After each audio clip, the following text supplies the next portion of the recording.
everyone! I am very happy to be here today at Big Bad Game-a-thon. For you all, my name is FocusSight. If you don't know me, get comfortable because you'll learn to know me for the next about 3 hours that we have here. I'm mainly known for running Sonic 06, although I do run some other games.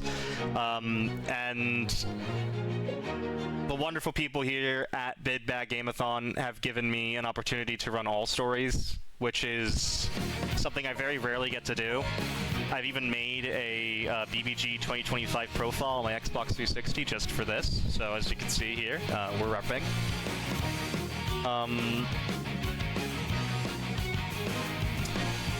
So this isn't the game that happened on Wii U. This is not a Wii U game. It only released on 360 and PS3. Should mention that I think you're thinking of a different game. I think you're thinking of Sonic Boom. But yeah, I don't want to keep people waiting any longer. We had a lot to get through, and we're going to get through it pretty quickly as we begin in 5, 4, 3... I should probably set so that it doesn't just go to Xbox menu. 2, 1, go. Okay. So Sonic the Hedgehog 2006, probably one of the most infamous Sonic titles ever. And it's a shame because as a speed game, it is honestly the cream of the crop when it comes to 3D Sonic titles. Genuinely, it is my favorite speed game of all time. And I'm not just saying this because I've been running it for, as long as I have. I genuinely think this is an amazing speed game, despite how bad it is casually, and I'm ready to explain that to you all. So, first things first, what is All Stories? So All Stories is the true beat the game category. Basically, you need to beat Sonic, Shadow, Silver, and then you unlock Last Story, which you complete to beat the game. We are doing the no credits warp categories for each of Sonic, Shadow, and Silver, because if you skip to the credits in any of them, it does not set the flag needed to unlock Last Story. So it's not possible, at least on the 360 release of the game, to actually do that. I think the PS3 has some weird workaround where it forces that flag open if you do a particular set of credit skips, but PS3 is also generally worse performing, and without modding the console, it is slower. But yeah, the All Stories category is the full game, basically, from start to finish, so you're going to get a lot today, folks. And we're going to start with Sonic Story, because it's the only one unlocked at the beginning. The winder of a shoemaker, funnily enough, that is a typo of wonder. The original Japanese text clearly says the Japanese word for wonder. Sonic's first major technique is one I've already used here in the Superman 64 mission, and that is spin dash canceling. So normally you can't jump out of a spin dash in the game. The game does not expect you to normally jump out of a spin dash. That is not programmed in. If you do a spin dash, you'd normally it would go the entire distance until you hit something, or that was incredible! Either until you hit something or until duration ends. But by holding the X button, you're able to cancel the spin dash early and jump out of it. So every time I'm jumping out of a spin dash, for 99% of the time, I am holding X to jump out to cancel it early, then jump out, which is not normally allowed. Hey. We needed to do that mission 1, because we needed to get the light dash to get this one. Now, it is technically possible to get to Wave Ocean, the first stage of the run, without using the light dash, but it involves very unpredictable physics that barely save time if you do it, so no one goes for it. I'm now going to go start in Wave Ocean, and I have a little bit of a Super Monkey Ball-esque strat at the very start here. I'm going to hold forward, just straight forward until this point here. And then at the frame 8550, a specific frame, if I pause at it, perfect, I hold straight right, I get this breakout here, which is really nice. Akin to the pause strats in Super Monkey Ball, which is fun. We're now going to set up a loop launch, and hopefully I get it. No, let's try that again. So, loop launch is a form of whiff in Sonic 06. Sonic and Blaze, essentially they're homing attacks. If they miss a target, will continue until they hit some form of geometry. In this case, we're going from here. Wow, okay. I don't know where I'm messing up. Whoa! Let's see here. But basically, a whiff is a missed homing attack. We are aligning it so we try to aim towards one of the center of the loop here. I'm gonna align myself. That looks good. No, okay. Not being nice with me so far. But yeah, whiffs are basically a missed homing attack, or a whiffed homing, a missed homing attack that continues on in perpetuity until everything is finished. This works. It's not the fastest method, but it works. We're trying to get all the way over to the pillar over there, but I did it. I messed it up a few times, so I'm just gonna take this and move forward. It would skip the surfing section if we did that. So we failed successfully at the start there. Pretty rough beginning, but hey, it's Sonic 06. It's not like everything can go perfectly. If you actually make it to where we were intended to go, though, this will never despawn, as it sometimes does for people, and it will always work out.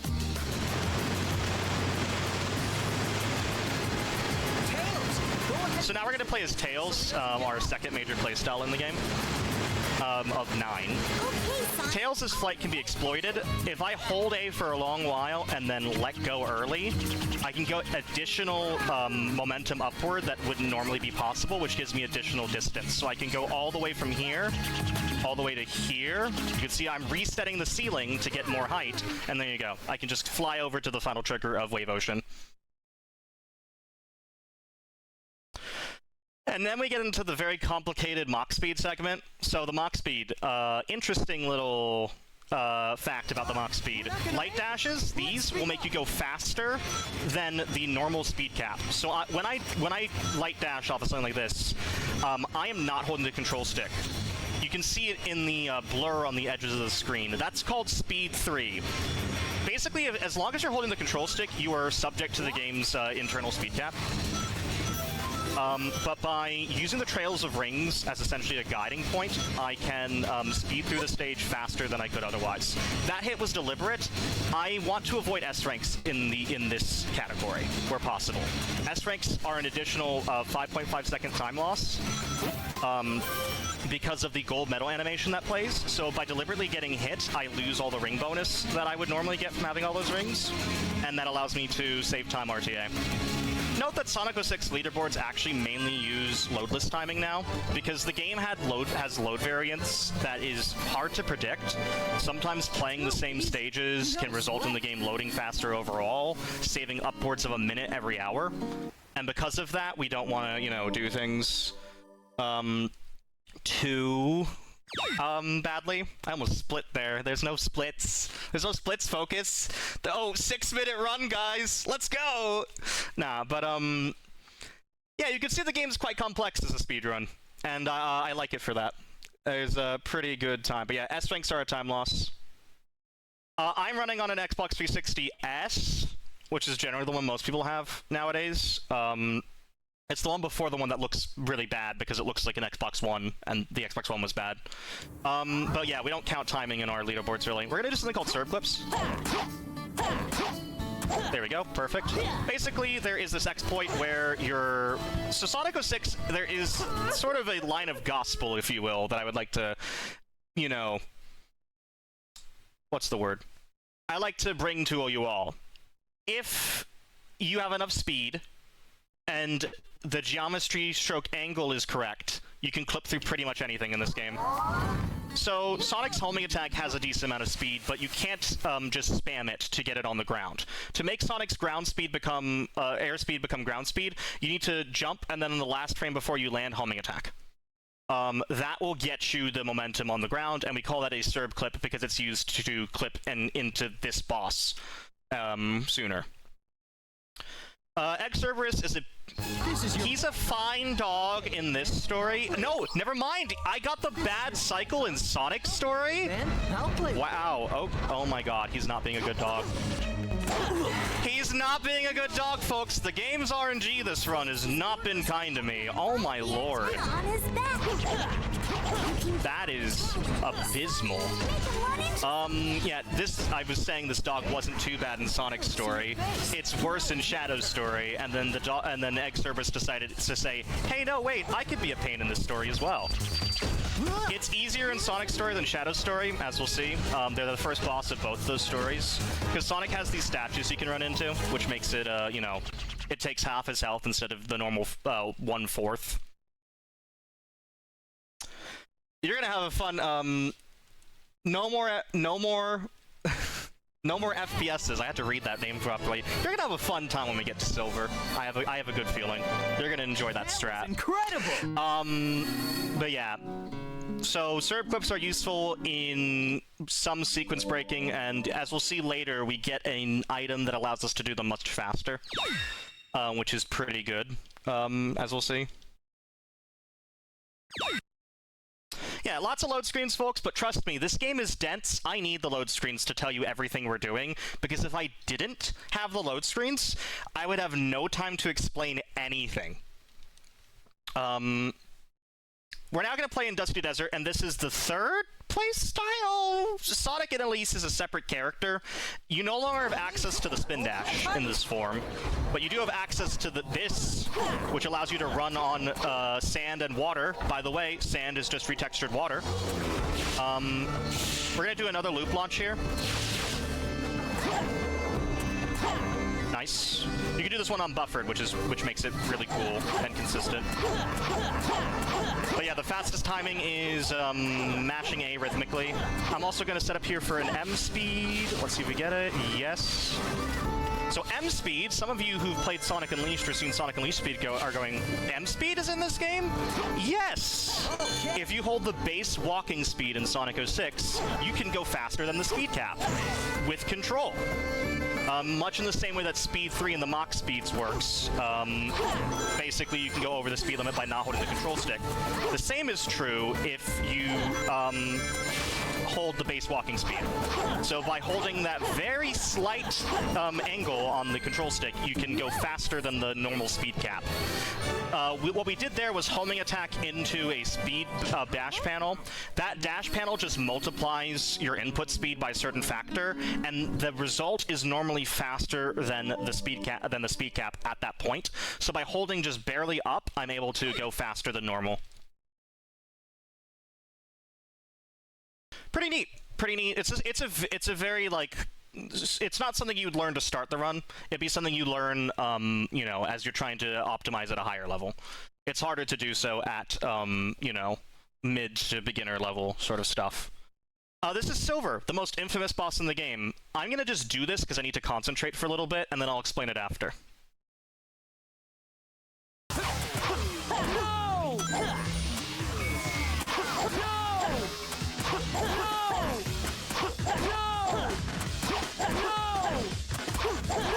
There we go. Cool. So, yeah, that's it. Pretty good time, too, there. So, you might be wondering how that happens. Basically, Silver's grab range, is a specific distance away. If you're further than that, he'll do a teleport dash in the air. If you're at this sweet spot, your homing attack will go so fast, as we saw from the whiffs that we did, the loop launches and whatnot that we did. Sonic's speed, when he goes to homing attack, I accidentally split. Folks. This is plus some amount of time. I don't know anymore. I accidentally split. Why did I do that? It's absolute accident. It'll be fine. We have the real time we can do. I just need to... I'm so used to splitting. Sorry. Basically, Sonic's homing attack, if it misses or if it, as it aims towards its target, will go exponentially faster. Oh my god, I scared him as well. Hey. Okay. This is Silver's debut, yeah. And it's his only appearance in 3D in a fully playable state. It's a shame. It's very much like Axel, very cool character, only in a few games. Hey. Tried to inject life and also didn't. Also, this mission is funny. I should probably explain that to people. This is a funny mission. Also, yeah, we're gonna add 2 seconds. Add 2 seconds to the final time I get here. Hey. Not in this mission. This is the end of the mission. That's it. You talk to the same guy twice. It's supposed to be a riddle, but the answer is always that it's him, so this is just what you get every time. I did that slow. It should be done in under 2 seconds, but I was too busy talking about my final RTA time here. Add 2 seconds to the end of this, whatever time is on my timer. Because of the accidental split. I'm going to keep the keyboard far away from me. So the reason why that silver thing worked is that basically by standing at that specific distance and homing attacking him, you're able to go faster than his grab attack can catch you. And you're able to actually hit him for damage. You just repeat that at the same rhythm, at the same distance every time, which I align at the very start, and you'll hit him for the remaining 5 hits of the boss. He completes it in 16 seconds. It very closely approximates the frame-perfect kicks, which if you press kick on the exact frame, you're able to defeat him in like 15.8, and this pretty much approximates it in an RTA viable format. So right now we are going into mission 11, and we noticed we bought the anti-grav. So what we were doing when we did serve clips was skipping the anti-grav that is normally required. At that point, you're supposed to get the anti-grav so you can slide underneath and talk into and rescue that girl, but we skipped it by doing the serve clips. We now need it because it's really useful for combat in Sonic's story, as we'll see. It's done by holding X on the ground, and it does a slide kick. Super useful, it gives you invincibility, so you can just, kick a bunch of enemies all at once. Oh, that was new.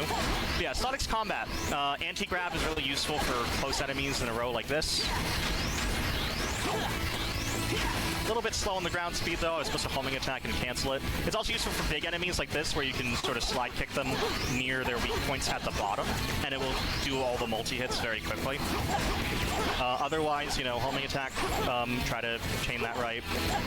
There's a nice spin dash trick you can do here to destroy these guys in quick time.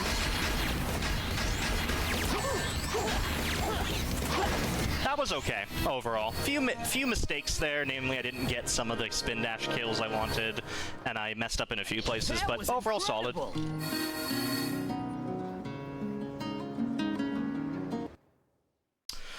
This is the funniest load screen ever, by the way. You ready? I think this is funnier than Mission 5.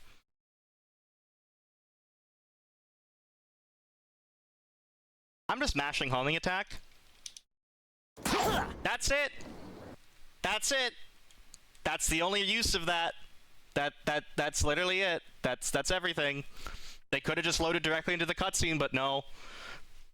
That counts as part of the loadless timing, by the way. The active frames there count. So it's like when you do the cut footage, as we do for retiming, it's like 0.5 seconds of just that. So Knuckles jump scare sort of feel. But yeah, this patch is a little bit of missions. If this was a charity event, I'd normally say, hey, do you have any time for donations? But, does anyone have any questions about this run so far? Hopefully I've been explaining it well, because I'm not an evening person, I'm a morning person. And so doing this around 8 p.m. my time, I'm hoping I'm doing a good job so far. That's what I just want to make. I want to make sure I'm entertaining the people. I made a few mistakes, but hey, it happens. This mission is weird in that it doesn't have a set end time. Normally missions end like these ones when all the enemies are defeated, but in this one it kind of waits a little bit longer. Piece of cake. Like if I kill them as fast as possible, that piece of cake text might not appear in time. Like the piece of cake text is the thing that allows you to save time. Like it's what ends the mission. That was incredible. And yet it can be delayed somehow. It's a very weird mission, but if you do the same things in the same way, you usually get the same time.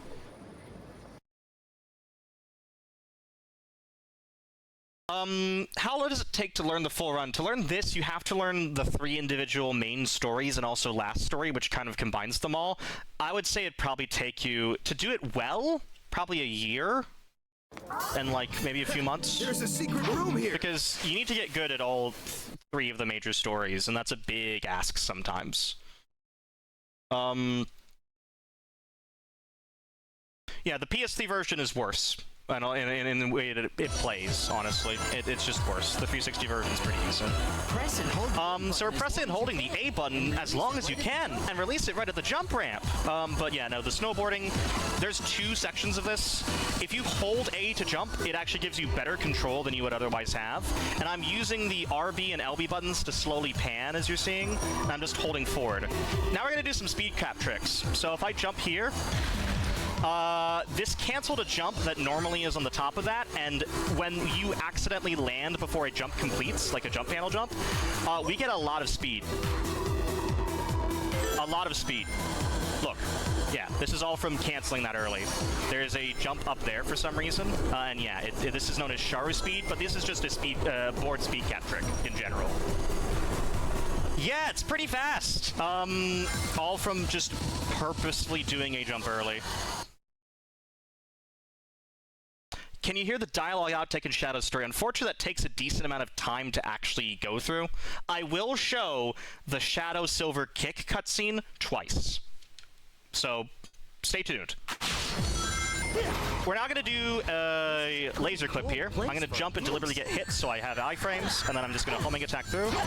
There we go. We're now here. This skips having to play as Tails or the second Sonic. I'm going to drop this thing and hope it gives me enough height. Nope, not quite. That's called physics jump. Unfortunately, I did not physics nor jump. So instead, I'm going to try to M-speed around here, and then I'm going to get on spin dash here, and then if I M-speed... yeah, but yeah, that skips all of the main part of White Acropolis Section 2. Could have been even faster if I got physics jump, but oh well. Oh, I can see the physics happening still in the background. Thank you, Shadows. Not Shadow the Hedgehog, but Shadows.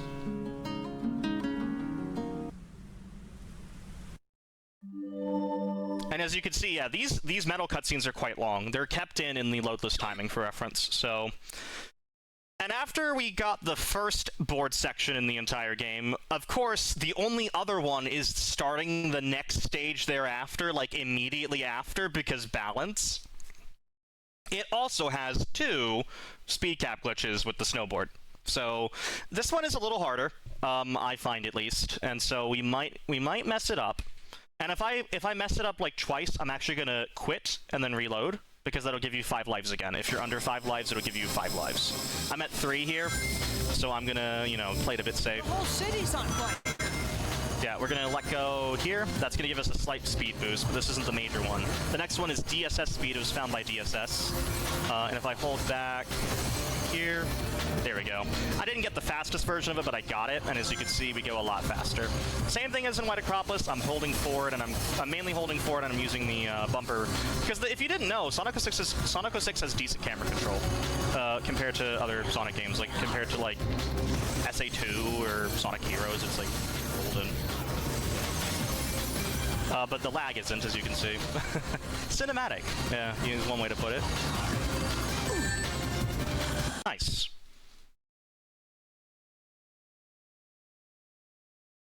Fun fact, by the way, that Sonic the Hedgehog you just changed it to, Garby, is not Sonic 06.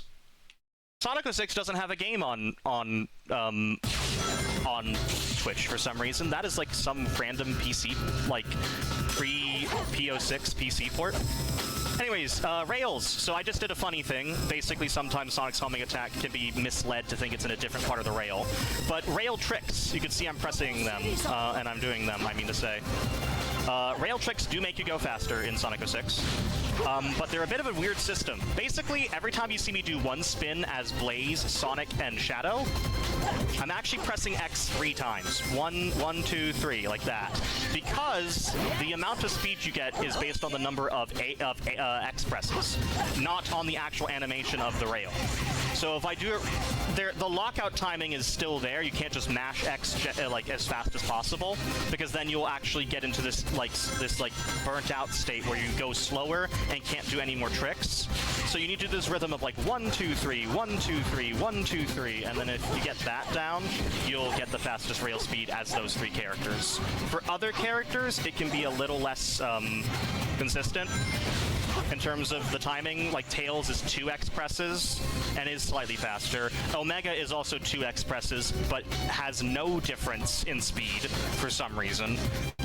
And yeah, other characters aren't really meant to grind rails. They don't have any in their stages, but if you hack them in, they have some weird animations. Yeah, I'm installing the game to my hard drive, but I still have to use the disk to run it. So the loads, this is the better loads on 360, without installing it to an SSD, which isn't allowed, because there is no official SSD support on 360.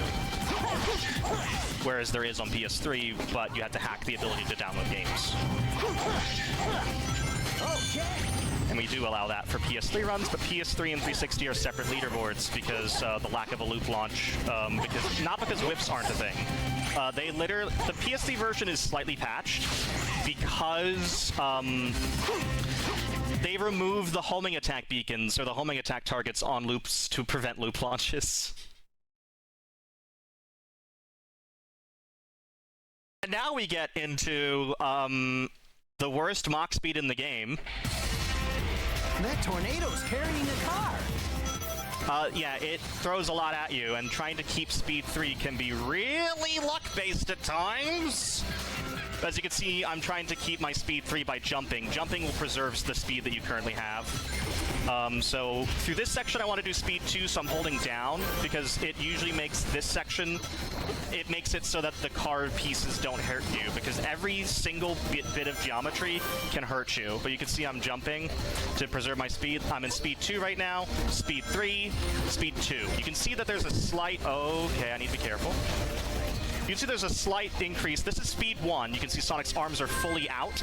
If they're fully out, that's speed 1. If they're behind him, but there's not that much blur on the sides, it's speed 2, the maximum speed with the speed cap. And speed 3 is very noticeable blur, which is faster than the normal speed cap would allow you to go. So we talk about these routes in the Mach speeds by speed 3, 2, and 1. Generally speaking, you want to optimize the amount of time that you're doing speed 3 for as much as possible. If you can, great. That's perfect. But sometimes, like in Crisis City here, you need to slow down a little bit so that things don't hurt you. Because that if you get hit in the Mach speed, you have barely any invincibility frames, and you immediately go back to speed 1.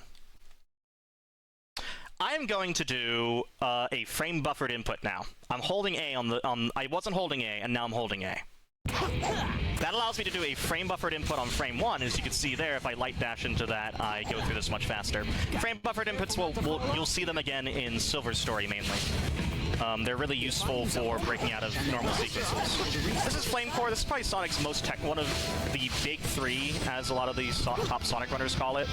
Because it has some tight jumps like that, and some other difficult tech that is involved. Fun fact, yeah, doors don't always work, as you can see there. Yeah, this is one of the first of the big 3 stages in Sonic's story, the ones that have the most technique to them. And this is one that you don't have the access to the broken gems in, but the other ones are the 2 gem stages. I didn't mean to get that one up, but frankly, I don't mind a 1-up now. I meant to sort of damage boost off here, so I can get all the way down to here. That's called a lava. We call that lava boost, or lava dash. I think it's lava boost. I can't remember what we call it. This door does not have a spin dashable corner, so we have to defeat these enemies. But we're using spin dash here, anti-grav. I was using anti-grav at least. I'm gonna be careful here because this enemy can be finicky sometimes. Yeah, sometimes you can land on that and then fall. I'm gonna take this checkpoint here because I want to be safe. You can see we call them Cocoa Puffs. The community does, but the meteors here are pseudo-random. It's very hard to predict them, and they can just attack you, including, as we're gonna see, hopefully we won't see. I mean, Let's head into the volcano. in this section here, they can hit you. And so if you don't take that checkpoint like I did, you will die and lose 1 minute and 35 seconds.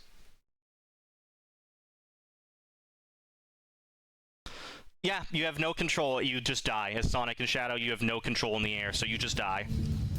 I'm getting to the rail here. My thoughts on Project 06 are complicated, so I'm not going to mention them, but I don't support the project. I won't explain why. Anyhow, yeah, if you slide on a vertical wall, you'll clip right through, if the geometry's right, and we can use that here to go with our invincibility across this lava very quickly. Spin dash clip through here, and whoa, out at last. We're now going to do something called Knuckles Skip, which is funny because it uses Knuckles. It doesn't skip Knuckles, it uses Knuckles. So at this part of the run, you're supposed to do, as Knuckles here, our 4th playstyle in the run. You're supposed to light up these orbs that unlock a door that allow you to play as Sonic, but they didn't think to make this ceiling solid.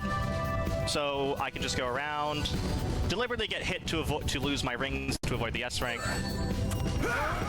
and finish as Knuckles. Bam.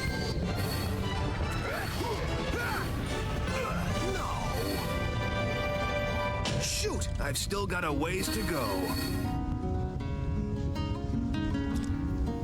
screenshot this for your new your new phone background, I guess. Yeah, no, it's pretty convenient because it saves a lot of time, and it means you don't have to you don't have to go through that really bad, dimly lit section and light all those orbs. It's great. Next up, we have Iblis Phase 2. And Iblis Phase 2 is a funny boss in Sonic's story. So normally you're supposed to light up the orbs at the front and wait for him to attack you. That's what you're supposed to do, but as you can see, I'm holding just up and down on the control stick as I align myself with the center of this stalactite. Had to look up which one it was. The stalactites that fall from the ceiling that act as the platforms here. It's a little too I'm aligning myself with dead center with it so that instead of me attacking him over there, I'm gonna force him to do his attack where he comes to me. And as soon as I see the shimmer of the attack to start, I go here, I recenter the camera, I kick, and my kick goes through the stalactite and hits him in the eye during that attack. Thus saving, I think, in all, like 10 seconds over the usual strat, depending on the luck you get here. So I got bad RNG because there is no platform in front of me, and for some reason that is slower by 2 seconds each. So I got 1 bad RNG. Let's see if I can get good RNG this next time.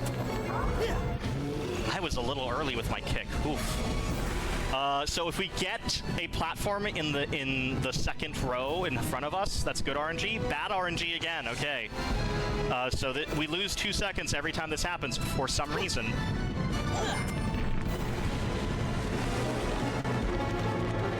Okay, when he does the flash again. This is called Fast Iblis, by the way. Nice. We got it first try. Just for show. We didn't get very good RNG. Are we gonna get 3 on 3 bad RNG? You bet we are. The slowest one around. Yeah! Yeah! I love Sonic 06, man. Such a good video game. Yeah, no, that just means we get like a 228 instead of a 224 or something. That is the worst luck I could have gotten, but I have died in this boss in silly ways before, so I'm happy that it's just over and that we're not losing more time after the kind of shoddy start to begin the run with Wave Ocean. By the way, spin kicks, invincible, hooray!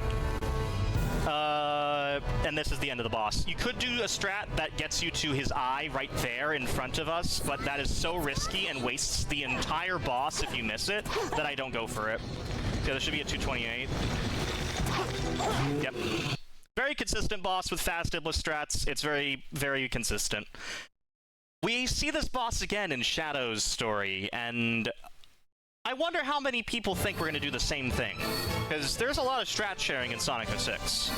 This strat started off as a Shadow strat, I'll tell you that much. This was a Shadow strat that we adapted to Sonic. How many of you think we still do this in Shadow? Just curious, you know. We have the load screens to talk. That's one of the things that's lovely about Sonic 06.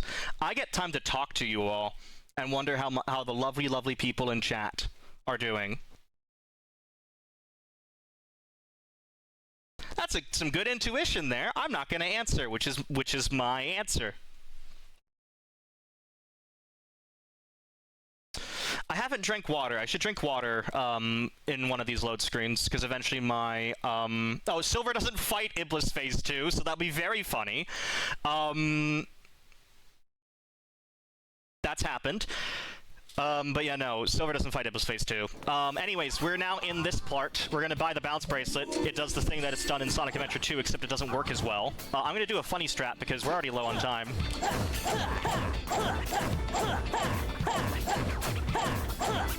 I can't get it to happen, wow.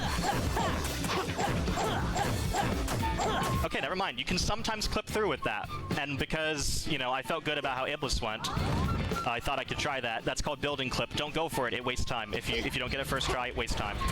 So yeah. I was trying to be a little bit funny. It can happen. It's just you need to get the right angle, and it'll allow the bounce bracelet will like phase through the wall essentially. I didn't mean low on time. I meant we have a lot of time. My estimate's pretty generous. Sonic, shouldn't you save the train? So, Radical Train, fun fact, this is the only version of the stage we play where we actually care about the train. The train in Radical Train only really matters here. We need to explode this because Sonic doesn't have strats quick enough to avoid it. So we go through and try to explode the boxes with switches to avoid Eggman literally killing a bunch of civilians, I guess. We can do a nice little homing attack up here, and then if I time this right, I can do a series of homing attacks that gets me all the way to here. Yeah. I went for it. I went for it. Did I get the home? I did not get the checkpoint. Whoops. I'm not going for that next time, folks. I thought I got the checkpoint. Oh well. That's 40 seconds lost. Hey, sometimes it's worth going for strats that save a second if you lose 40, right? For the vibes. So yeah, that skips the conveyors you normally have to go through if you spaced it right, but I clearly didn't. So now you get to see this cool homing attack again. Nice. I gotta hurry. So I'm just gonna take the conveyors here. The switch is in here. There's gotta be a switch somewhere. Yeah, it was right there, Sonic. Yeah, because we get a checkpoint here. Yes. Yeah, so the same rail... Okay, that's scary as well. The same rail strats apply here, where we do, you know... We time it efficiently. 1, 2, 3, 1, 2, 3, 1, 2, 3, and sometimes you can get stuck on the rail, so you often want to, in certain places, you want to mash X to disembark. Like there. Protecting that cage. We can spin dash clip to the last one, though, and we can say, I don't need to care about you, train anymore. I'm here.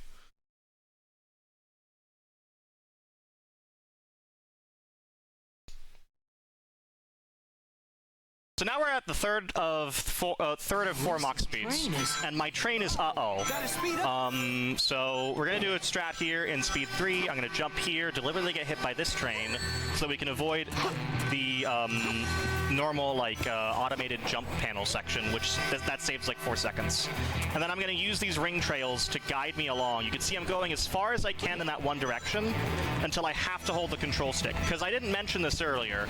If you hold nothing after going for speed 3 on the light dash, you'll eventually just decay immediately into speed 1.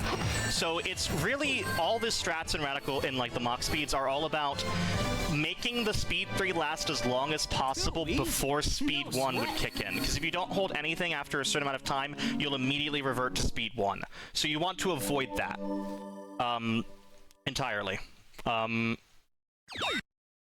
And that's what we try our best to do in that section, where we try to go as long as we can with speed 3. And before speed 1 would kick in, we switch to speed 2 by just holding the control stick.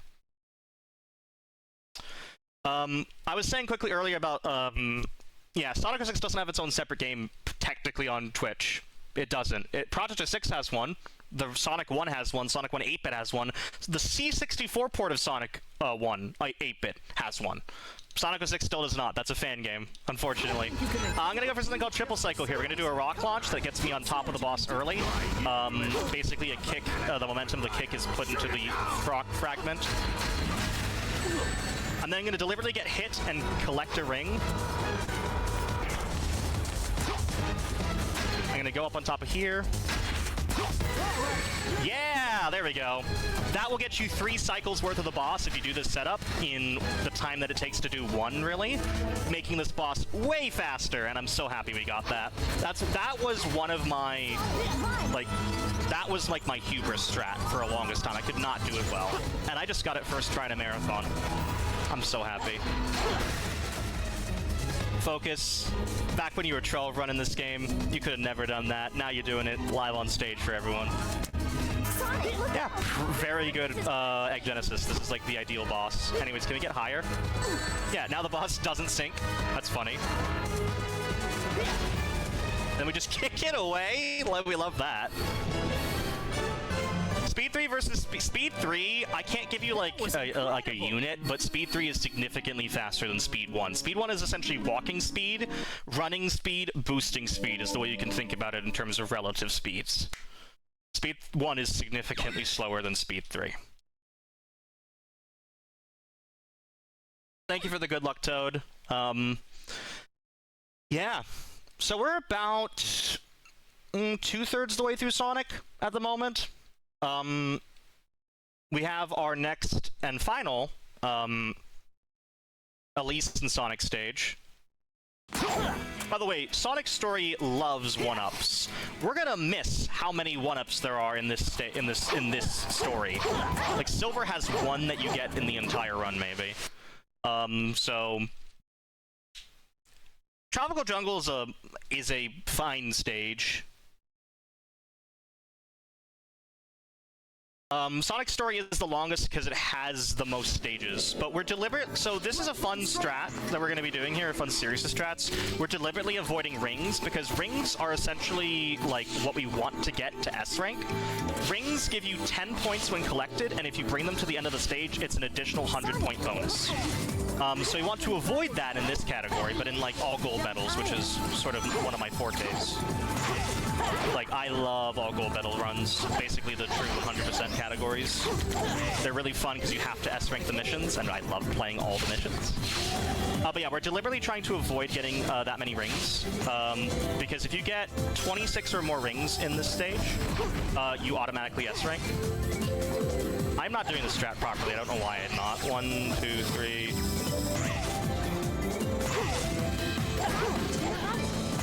I'm autopiloting a little bit here, but yeah, we want to avoid rings where possible. I think this will get me exactly 26 when paired with my slightly slow strats right now. Should be enough to avoid the S rank. We're gonna do the... So while Elise and Sonic can't spin dash, they can anti-gravity, which we can use to go through the vertical wall. Then I can turn right here and then land on this out-of-bounds area, or this in-bounds area again, skipping all that automation, making it much faster. And there you go, that's section 1 of Tropical Jungle. Remind me to drink water after the next, when we get to the missions. Remind me to drink water. I'm going to start off by anti-gravitating immediately because that gets you immediately to top speed, and I'm now holding the camera down. This is because this area is very laggy that rendering any of it on screen will slow you down significantly RTA, at least until you get to like this point, and then you can do it again. It's fine here. So we did that literally to save time from how laggy that area is. We're gonna walk over here. This is a leader. If you kill him, you kill the rest of the enemies there. And that should be slow enough, and then that's tight. Oh, okay. Not an S rank. Good. So happy. I'm so happy is like iconic. That's just iconic. Preach. Slay.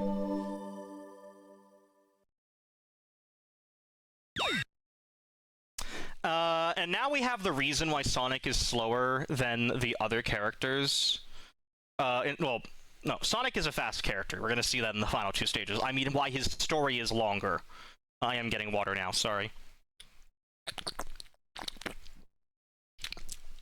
Every story in Sonic 06 has what's called an Amigos stage. Amigos are the actual in-game terminology that they use to describe the side player characters. So for Sonic, his amigos are Tails and Knuckles. For Shadow, his amigos are Omega and Rouge. For Silver, his amigos are Blaze and Amy. Normally, the Amigo stage in the other stories is a stage the main character doesn't go to. So for instance, Shadow never plays in Tropical Jungle. Silver never plays in Wave Ocean. But we've already played Wave Ocean, now we're doing Wave Ocean as Tails. So Sonic has literally a repeat stage that no one else has. If I align myself on this dash panel in this way, by the way, I can convert this gimmick speed into flight, and I'm able to skip a decent chunk of the stage like that. From here on, though, it's just efficient Tails flight, so yeah. We only do 2 X inputs here, for instance, instead of the ones we do 3 for Blaze, Shadow, and Sonic. It's just because for some reason they're coded differently. Why? Well, I wasn't there. Oh, they just are. Yeah, we're taking the most efficient route through here, trying to make our flight as efficient as possible. We're going to use, again, gimmick speed up here, but yeah.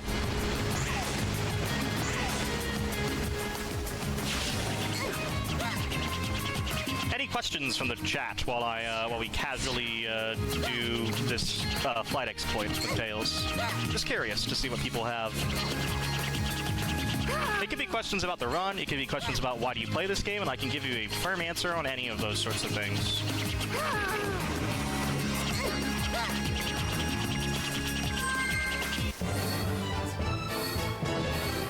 Because it's Wave Ocean Tails, you know?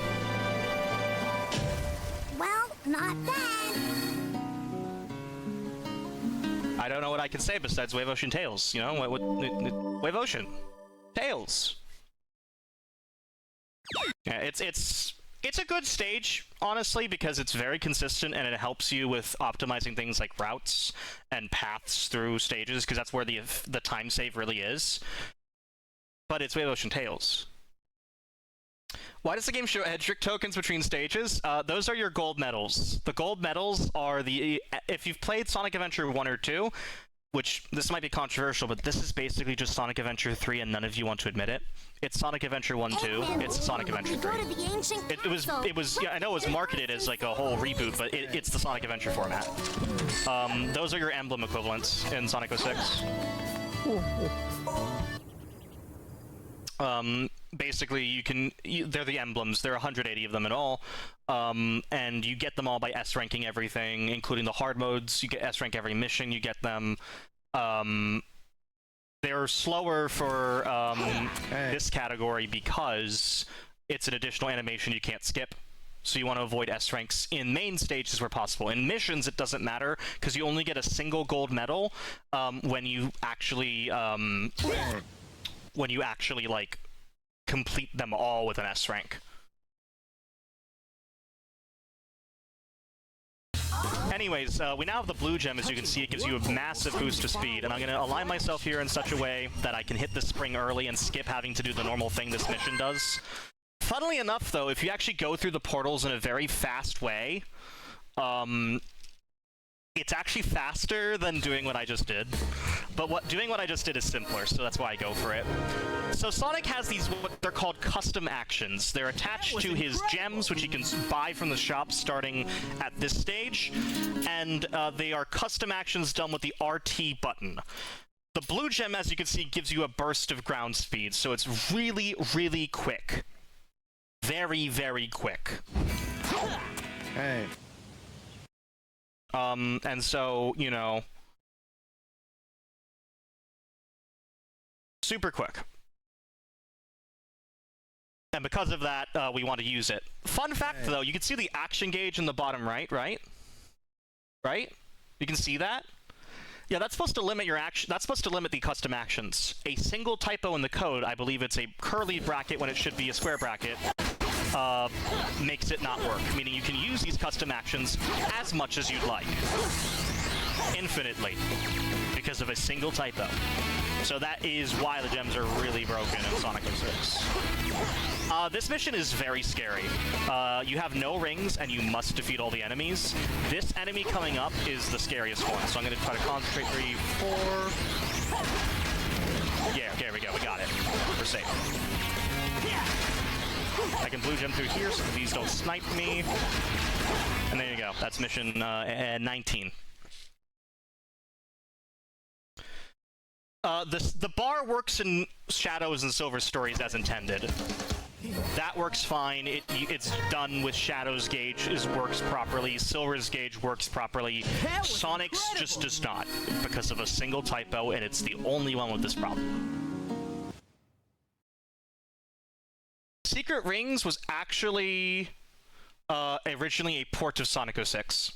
I'm going to talk about 06 lore in general, because this next mission is pointless. It is another mission 5, talk to one person, but in this case we talk to one person to confess our love for either Amy or Elise. I'm going to choose Amy because it's just, I'm facing that portal. It's literally a 2-second mission. So yeah, Sonic and the Secret Rings started off as a port of 06 to Wii. But eventually spun off into Secret Rings, which I think is actually a worse game, in my opinion. I think, just casually, I think Secret Rings is worse, because at least I could control 06. You know, it might not function that great at times, but at least I could control it. Secret Rings, I just can't control. It doesn't feel good to control.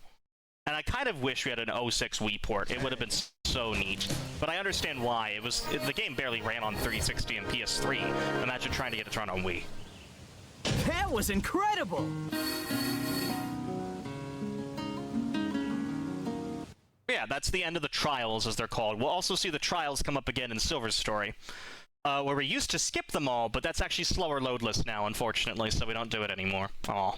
Hey. I was the only person who did it because it involved like 50 frame perfect inputs, so you know, it's unfortunate because I lost my world record effectively because I could do that trick and no one else could who was active, and then loadless happened and it made it defunct.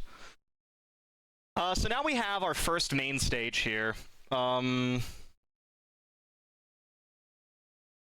We have our first main stage here that has the gems active, and we're going to see that the blue gem is super, super good for many reasons. We're going to start off by moving to the right here and then jumping off. Instead of doing this long rail and platform section, I'm just going to blue gem down here. 1, 2, 3, 1, 2, 3, 1, 2, 3, 1, 2, 3. I'm going to spin dash up to here, and then I should have enough height to get to this panel early. I'm going to skip that one, that jump spring, and go through here. You can see I'm using M speed to my best ability. Blue gem M speed right there. I'm not touching the controller really, because it guides me up there already. You can see the input speed of dash panels is very fast. If your input speed is fast, it'll make you go fast. And then to end here, we're going to align ourselves with this one thing to skip the normal eagle. There we go. That allows you to get to the loading zone early before the eagle. You don't need the eagle to get there, and that saves... That's a pretty good Section 1 overall.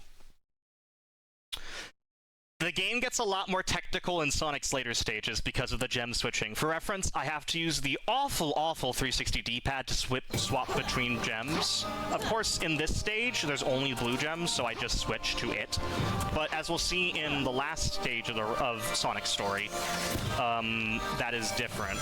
You'll have 3 gems in my route. In fact, if you do a trick here in Kingdom Valley called Castle Skip, you'd actually have 2 gems. You'd have both green and blue at this point, but I don't go for it because it messes up my muscle memory with the last stage. Yeah, I should have mentioned what we just did there, by the way. I'm sorry, I'm getting ahead of myself a little bit. We just skipped playing as Silver by jumping out early from the Eagle. We then swapped from Sonic to Sonic, and that saves time over playing as Silver. Only because we don't have any of the equipment that we normally have as Silver. Silver becomes the fastest character in the game otherwise. Yes, the fastest character. You'll have to wait and see for Silver's story for that. It's my favorite story in the run. So we're going to align ourselves in a certain way here, and we can spin dash clip in a similar manner to what we did in Flame Court. I'm going to make use of the wonky rails here. And I'm going to get down here. I'm going to align myself here, blue gem, and I'm going to try to hit the angle at the very back. There we go.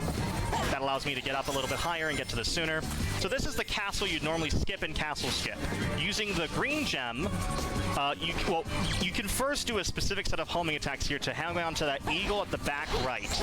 You can actually hit him, and it'll take you in a random circular path you weren't intended to go through. You can then jump off of him, use the green gem, which is a spin kick in midair, to destroy this tower and land onto this jump panel that's invisible, that's still there. That would save about 8-9 seconds, but I don't go for it because it changes the entirety of my gem muscle memory, and so I don't think it's worthwhile for me. At least not yet. Eventually it will be. We're going to blue gem down these stairs, and then I'm going to be safe. You can blue gem down these stairs as well, but if you bonk at all, which is likely, I mean, it depends on how good your control is, but if you bonk at all, you're dead, and you have to go back to the checkpoint.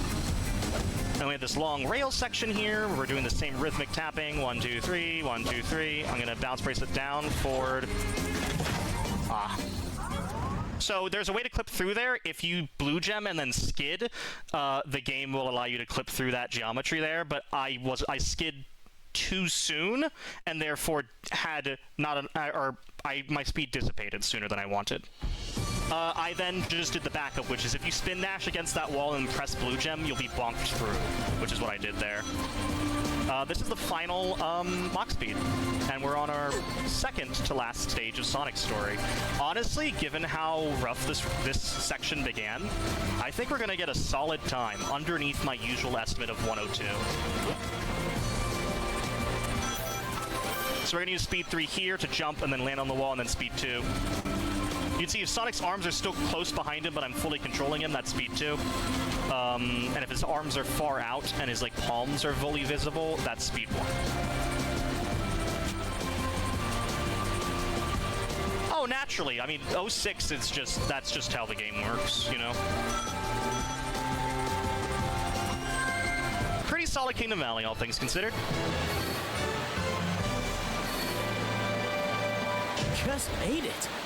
This is one of the more difficult S ranks in the all gold medals run, honestly, because the time bonus is so astronomically low for no reason in the trial select. So there are some differences in score amounts between the story mode and the act trial. Why? I don't know, but there just are. Like, for instance, that stage gives you a time bonus that's about 12,000 points better for the same times in Act Trial, for some reason. We're now going to do Bells, which is the required hub-world, scramble to unlock Aquatic Base, the final stage of Sonic's story, and then we'll have the final boss of Sonic's story, Egg Wyvern. In that time, I'm also going to purchase two gems. I'm gonna buy the Sky Gem and the White Gem. So the Sky Gem is basically the Ender Pearl, which is funny because of how anachronistic that is. This game first, but you know, it is an object that you can throw, and it'll do a burst of speed to send you where that is. The other one, the White Gem, might seem useless. It's a homing attack that's done with RT, and the only thing it normally does in gameplay is that it gives you different animations that were intended for the regular homing attack, but never put into the regular homing attack. However, it's a homing attack that you can do with a different button.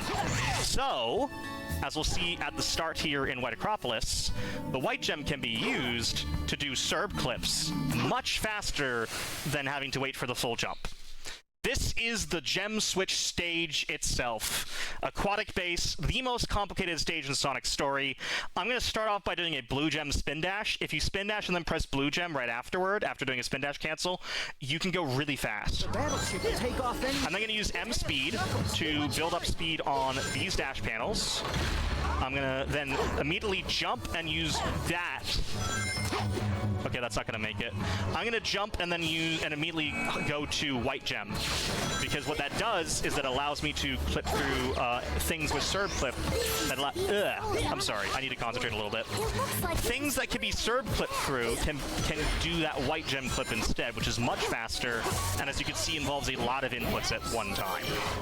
We're going to use the Sky Gem to do something called tail skip. I'm going to use the Sky Gem to clip through here. I'm then going to launch it over here. I think we should be good. Yes. This is the start of Sonic's, Shadow, and Silver's Aquatic Base.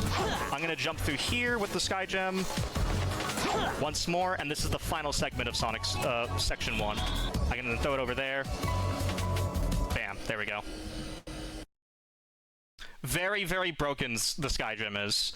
The White Gem is broken as well. I just didn't do it as well as I should have. But you can see it allows you just to instantly clip through, because unlike the regular homing attack, it doesn't have that. If you can do it frame 1 after jumping, which allows it to be converted into ground speed. Yeah, we're just going to blue gem through here. Spin kicking obviously gives us invincibility, which is why I'm spin kicking, so that I don't get hit by the lasers. Sky Gem over here, swap to White Gem so you can clip through the left here. So this is very complex input-wise. I'm using RT a lot. I'm switching with the D-pad. Like it is the most complicated stage in Sonic's story, and it feels very fitting. Sonic has a very natural progression in terms of level complexity, and by the time you get to Kingdom Valley and Aquatic Base, it becomes a super input-heavy, tech-heavy category, which I think a lot of people, when they see Shadow and Silver, they go, oh, there's a lot of tech, there's a lot of cool stuff. Sonic has a lot of cool stuff too. Don't write this Hedgehog off, man. He might be a little more vanilla at the start, but by the time you get to the end, you're doing all of this, and it's so cool. We're gonna just blue gem through all of this, because we can. I'm gonna stop here, spin dash blue gem afterward. Take a hit there. I don't think that matters at that point, unfortunately. And that's product base.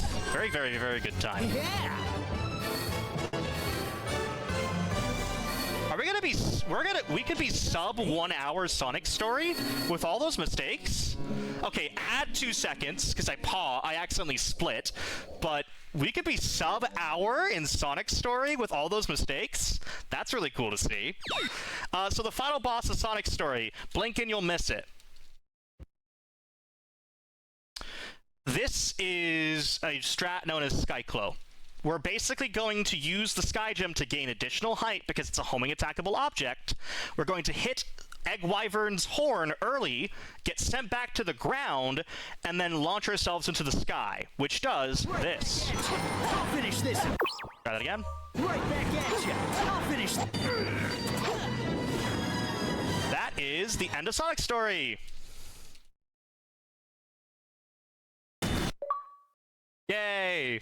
So about a 39 or 59-30. Pretty good. Pretty good, all things considered, for that story. That's one story done, 3 more to go. Incredible! Yeah, so why does this happen? I don't know. There seems to be some sort of end trigger when the game thinks you're both on the horn and not on the horn, like right above the stage. And so the game just ends in like 5 seconds.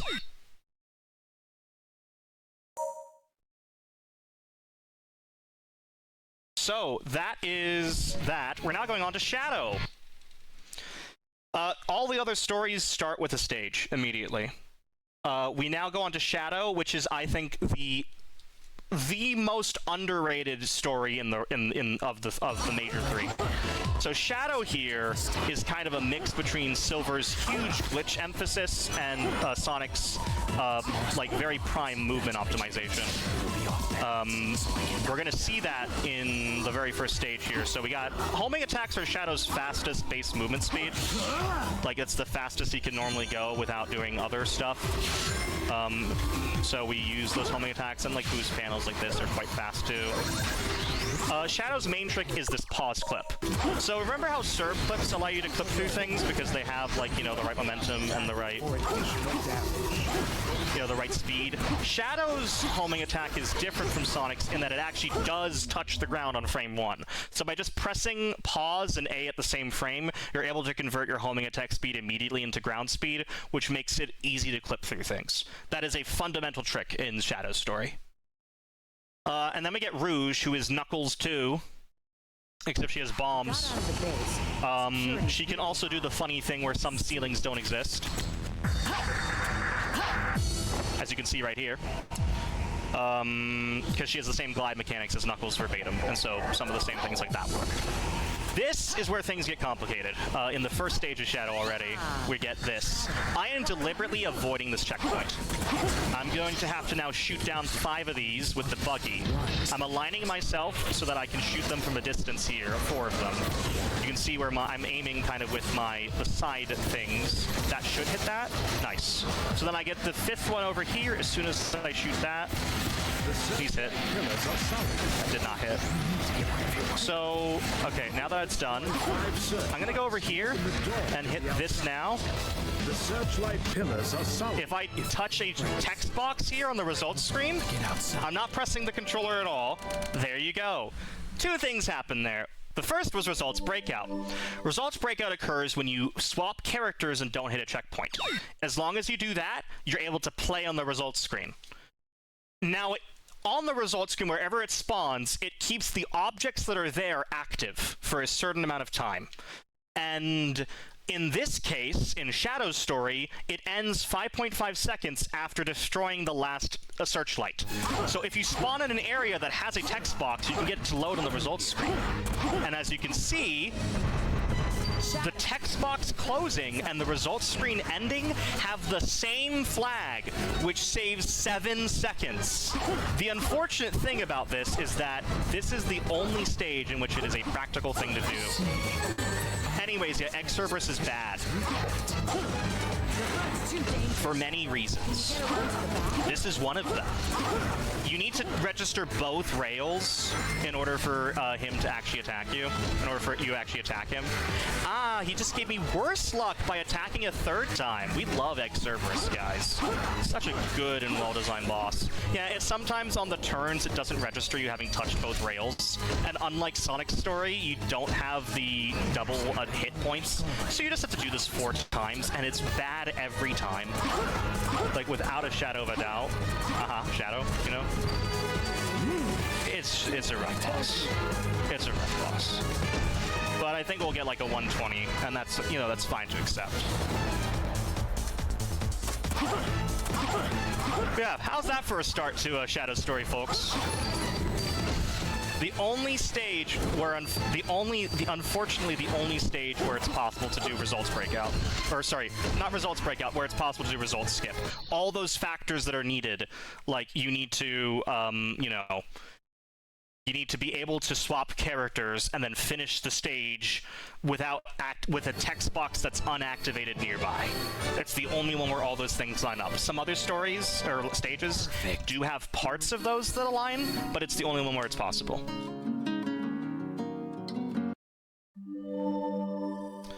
I told you Sonic 06 was a good speed game, right? Do y'all believe me now? Do y'all believe me? Yeah, it's pretty good. It's pretty good. When something like that's possible, you know? I think Shadow's a heavily underrated story, and I think it deserves a lot more attention because it has some cool stuff like that. This is just Big Bad Game-a-thon. I never said these were bad speed games. This is a bad game, but it's amazing as a speedrun. And we're not even at my favorite story yet. So we're going to head for the old castle. Again, Shadow's fastest movement speed, generally speaking, unless you have dash panels or other things to assist him, will be this homing attack. So it's a carpal tunnel simulator. I am just... Well, it's funny, because I'm not mashing, I'm actually timing. 1, 2, 1, 2, 1, 2, 1, 2, 1, 2. M speed exists in every story, by the way. So I'm going to actually use M speed here to convert my homing attack speed into ground speed, and then preserve it with the moving kick as Shadow, as we'll see. Shadow has gotten a lot better than it was like 10 years ago in terms of speedrunning, but now it's really cool. It used to be a less complex story, but thanks to runners like Gordon Ramsay and Nick867, it's become a lot more akin to Sonic and Silver. You can see I'm using M speed here to preserve my ground speed. Not very well, unfortunately. Doing that precise positioning is quite hard, and if you don't do it really well, you won't actually get any, you know, improvements in time. So now we bought the air chip, which allows you to do, you know, the light speed dash like Sonic's does. We also bought the memory shard, which is the activation of Chaos Boost, which is a very unique and very interesting upgrade. Gordon Ramsay wrote 17 pages on this. I think it's somewhere in the Sonic 06 speedrunning server if you'd like to, you know, read through that, peruse it. But it's useful for some of the abilities it gives us, namely Chaos Snap. You're not going to see that until Flame Core, really, which is the 2 stages from now. But we're on Kingdom Valley, and we're going to play as Rouge again, and because I am the person I am, I go for the risky strats when it comes to marathon runs, because that's the most fun part, you know? The most fun part is doing the stuff that no one should do in a run. I'm going to go for something called a moon jump. I'm specifically going for a pause bufferless moon jump. So I'm going to switch. Normally, you can, you're supposed to play as Rouge here, actually, at this section.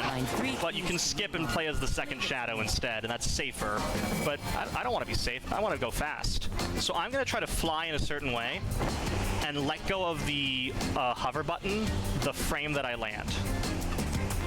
I'm not getting it, unfortunately. When I did this for Fastest Furs at FWA 2025, I had everyone just chant Rouge, and it suddenly started working. So, chant Rouge! Maybe we'll get the moon jump. I always go for it, even if it loses time. At this point, it's lost time, but it is faster on the first try. And the second try. It breaks even on the third. So right now I'm losing time, but my estimate's safe enough that I can, you know, continue going for it. I need to let go of the frame that I land, or the frame before I land. It's hard when this part is entirely covered in shadow. There we go. And so what that does, by letting go of the frame that before you land, your negative momentum downwards is cancelled, but your positive momentum upwards, which allows you to glide, isn't. That isn't cancelled. So, what ends up happening is the game just immediately unleashes all that positive momentum upwards and launches you into the sky, and in this case allows us to sequence break and finish the stage as Rouge instead of Shadow. What steps to choose for an extraction? That is a feature of Knuckles, Omega, and Rouge. Again, but the thing is, it's a single frame, and it's so difficult to do when when you have no indication of where the ground is because there's no shadows. It's like when they say that baseball players, it's hard for them to find the baseball when it's in shadow, kind of like that. That's a fanciest clip. It's a nice pause clip. That's kind of hard because there is no solid ground after where we went. So like, by clipping in that specific spot, you're able to, let me try that again. Couldn't do that sequence break. I'll do the backup. There you go. So by homing attacking that specific spot and buffering a jump to be done as you pass through the wall, you're able to get a jump out and then use that jump to skip doing the normal combat there. I've done a lot of stuff right now that I haven't explained. For instance, Chaos Spear, which by the way was brought back in Shadow Generations. They brought back an 06 move and put it in Shadow Generations. Not just an 06. 06 obviously is in there. This stage is in there. They didn't just bring that back. They brought back some of Shadow's kit from 06. Chaos Spear is an 06 move. You can Chaos Spear to cancel your your falling momentum, and allows you to get additional distance from homing attacks. Chaos Spear is used mainly though for stunning enemies, of course. I don't think I need to get hit here because I'm so slow that I think I'm going to avoid the S rank anyway.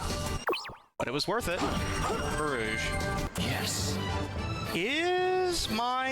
I've just noticed something on the stream. Is the stream, like, buffering weirdly? Like, the gameplay? Does it look weird? Like, it slows down sometimes? In, like, ways that look like stream issues? I hope not. Maybe it's just me looking at my screen weirdly. I'm just making sure that, like, it's shown no drop frames here, but I'm just making sure it's, like, it's not bad. I just don't know. Good. Anyways, so fun fact about this part. When I was at Fastest Furs at FWA, maybe I'm hypersensitive to this thing because I've seen 06 so long and I can tell when 06 is supposed to lag and when it's not supposed to lag. At FWA 2025, when I ran for Fastest Furs, I literally took a photo with the audience in the middle of this set of load screens because it's consistently about a minute, and it gives me enough time to take a selfie with everyone, then post it on social media and hit send. And I will send, and maybe in the BBG server,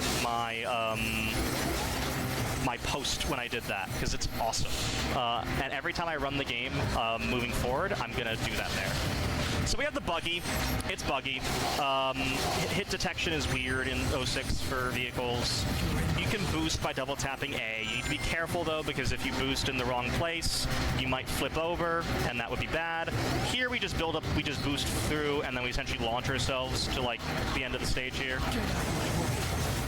Because we've stopped caring about, you know, silly things like keeping a truck. And we can just use these rails to get to the end.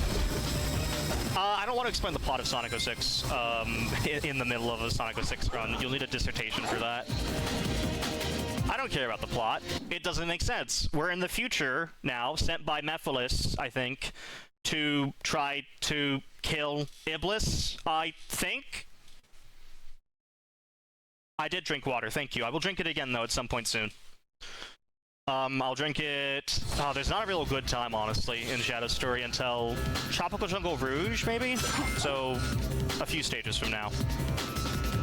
Shadow has the same trick timing on rails as Sonic. So 1, 2, 3, 1, 2, 3, 1, 2, 3, 1, 2, 3. Speeds up the same way. We're gonna do M speed on these, and you can see I preserve the speed for longer in my case. Thanks, Shadow, for that heart attack. Shadow's homing attack, by the way, is longer than Shadow's, so this is a much easier strat in Shadow Story than it is in Sonic's. We're now setting up for something called the Lamb Sauce. Now, the Lamb Sauce is a trick found by Gordon Ramsay, hence the name. We're gonna break out of automation here by aligning myself slightly to the right here, holding just dead forward from now on, and if I break out properly, yep, I break out of automation here. This rock shard is here and will always be here. There you go. All the way to this section instead. Called the Lamb Sauce. It's super consistent, so long as you make sure to jump off of it, because if you don't, it might break underneath you and lose time. That's a rock launch, baby.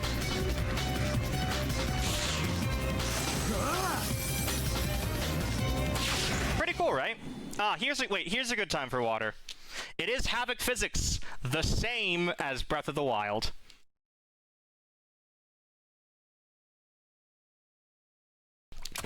That one isn't 45-degree angles. That's a different trick.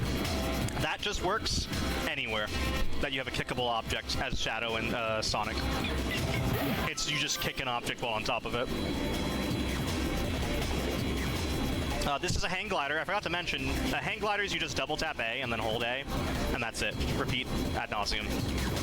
That's all you do.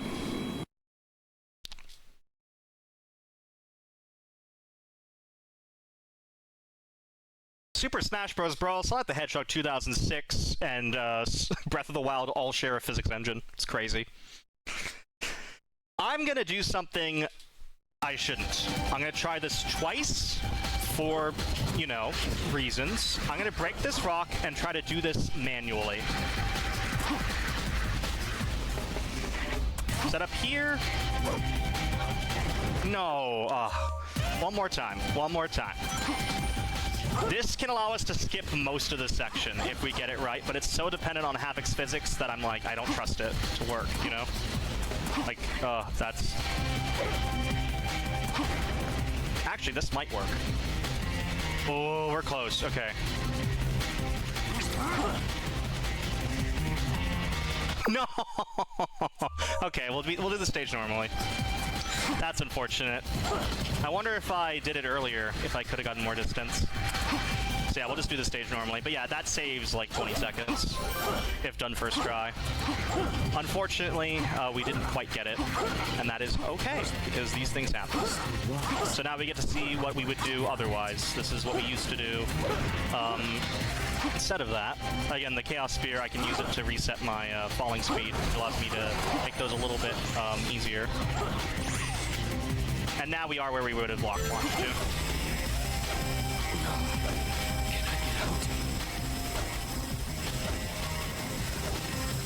It's really hard, unfortunately. Shadow has a lot of physics stuff that's hard to predict, like that. Which is funny, because the Lamb Sauce one in Section 2 is way more consistent, way easier. You know, but it's always worth going for. I like entertaining the viewers, you know. Sometimes you gotta have a little risk in order to spice up a run. And that's why you make the estimates of your speedruns. Truly, you know, you'll get under it 100% of the time. I make my estimates deliberately pretty chunky in order to allow me to, you know, better have a shot at doing these sorts of things for marathons, because they're cool. Even if you don't get them and you're so close, you can't help but do like sort of a, you know, a golf clap. You tried. You feel me?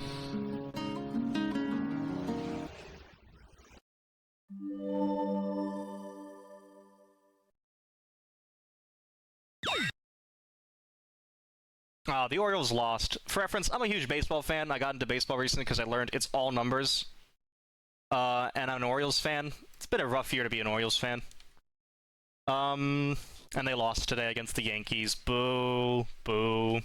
Anyway, Flame Core. This is the first time. Hey, Giants? I respect you. I like the Giants. Thank you for getting Rafael Devers out of our division. This is the same section that we just saw as Sonic, but we traverse it a little bit differently as Shadow, mainly because we get to use Chaos Snap, which is the ability we get from Chaos Boost level 1, which is the memory shard we unlocked. So I'm gonna actually go over here. The enemies don't spawn until you touch that, so I have to wait for this. Shadow has a lot of cool combat stuff, and we'll talk more about that in Aquatic Base. But we're first gonna get a capsule here to get the action gauge full. I'm gonna naturally pause clip through this because what are walls? Chaos Snap does this. It is a hauling attack that instead of, you know, just moving through your to your target like that, you snap to it directly, which allows me to skip having to destroy those enemies, for instance, entirely, because I can just snap to the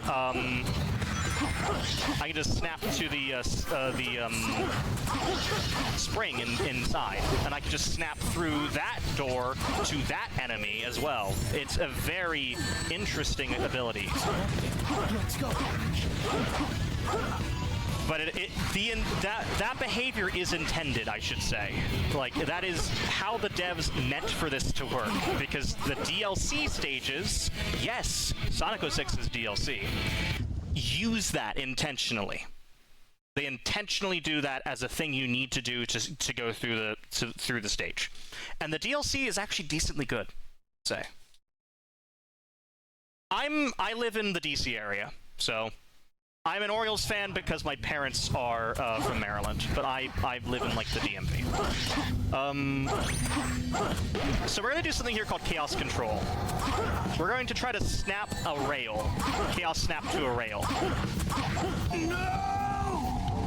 And I barely missed it. So what just happened?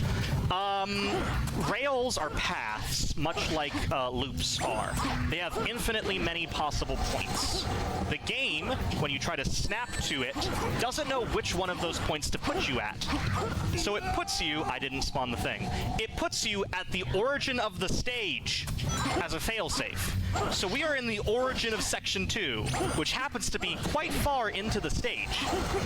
There is a death plane there, as you see, I'm hitting it. I'm intentionally trying to spawn a oh, come on, Focus, you got this. I'm intentionally trying to spawn, to go around in such a way that it spawns a checkpoint, and that checkpoint I hit with my corpse. Because my corpse is still active, it's still considered to be Shadow until, like, the end of the animation. If I hit that checkpoint, I will spawn there. But right now I'm just messing up my angles here. It is a very precise trick, but it is consistent. You just need to do that consistently every time. Fortunately, I have a lot of lives here to try to get it for you all. No! Come on! Yeah, no, we warp to the origin of the stage, and it's cool, but I'm messing it up. I need to have, if I can't get this in like 2 more attempts, I think I have to like just eat it. No! Come on, because again, I have to have a life in order to respawn. If it doesn't work out, I just have to beat the stage normally, which I haven't done in ages. I'm losing time right now, but I want to show off the cool stuff. No! That'll work. There we go. Let's go. Yeah, that warps you there. I need to practice that more, but hey, I got to show it off. It only took 7 lives. Isn't it cool, though? Just leave. Note to self, practice that more. Hey, All Stories is a pretty chill category, and we're in the, you know, the late night hours right now. So we could just afford to be a little bit more lax. I should be underestimated no matter what. My estimate's that generous. So I'm not too worried. Selfie. Not like this. Here's your second screen. How can I? That saves 15 seconds if done first try. So it is worth going for, because it will save time over doing the stage normally every time. But hey, I got it. Would you believe that that isn't even the most impressive trick that we're about to do? This is Iblis Phase 2. Naturally, some people got my leading question. No, we don't do the same fast Iblis that we do in Sonic's story. At all. We do something a little bit different, so let me guide you through it. I'm going to get a ring, and then I'm going to take damage, and I'm going to purposefully activate this purple light right about now. I'm then going to jump back over, take damage again, get another ring, land back on this first platform, and that will make him attack me slightly earlier. I want him to attack me. I'm then going to Chaos Spear over this ring. I'm looking towards the back end of the stage right now. 1, 2, 3. Pause clip through here. Watch out, Shadow. If something that big runs into you, the song. And then I'm gonna go all the way over to the edge of the stage. 3, 4. Okay. We are now falling to our deaths, and we're going to the very bottom of the bounding box of the stage. The entire bottom. You might ask, Focus, why are you doing this? You'll see. At 109.5, I'm going to press X to stop myself right above the edge of the bounding box.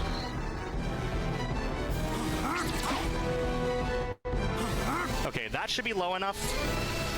Say hi to our good friend, Iblis Phase 2. He's now underneath me in the bounding box of the stage, the true edge of the stage where everything despawns and should be dead. And right now... Oh, no, man! I wasn't low enough. Okay, we gotta do that again. So, what should happen is, if you've timed your fall right, Iblis 2 will be in the bounding box at that point. And what this is, he's normally 20,000 units underneath you when he tries to attack you during this part of the phase. It's how the game figures out which of the stalactites to attack. It uses this as a reference point. He's underneath me right now. It's going to attack this one. We're going to manipulate that with this. Watch out, Shadow. If something that big runs into you, the soft foothold. So that I then 1, 2, 3, 4. Okay, so this should be 109.3. I'm just doing the safer method. The game tries to then continue the attack pattern normally by returning to normal gameplay, but he's in the bounding box right now.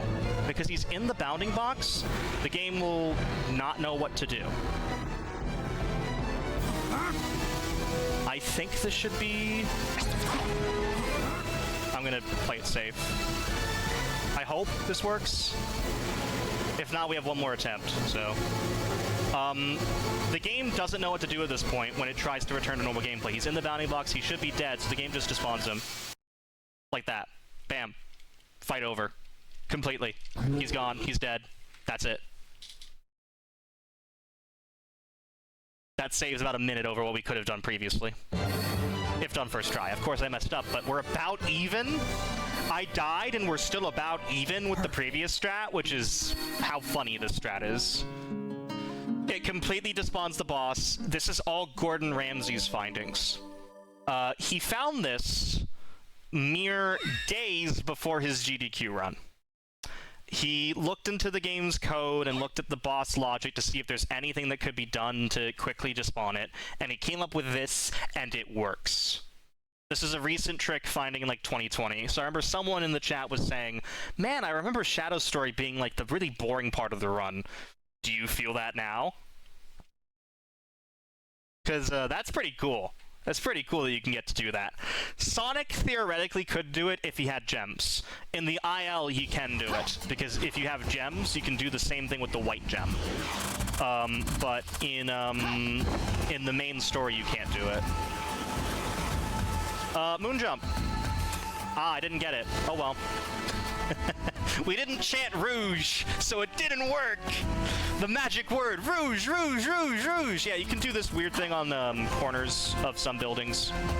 Just, you know, normal. You can't move on. Can we get pity moon jump? No. So the backup strat, if you don't get a moon jump, is just to hit yourself on this, and then do the same thing up here, and there you go. There is a really long backup strat where if you wait 30 minutes, the laser animation slowly moves the lasers up, and you can go walk underneath it after 30 minutes of waiting in the same stage. Fun fact.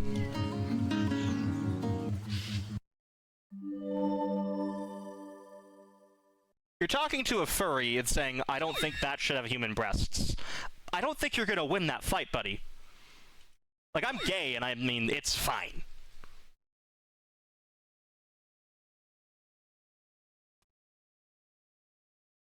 So next up is Meth Phase 1. The first part of which is interesting, and the second part of which is a slot machine.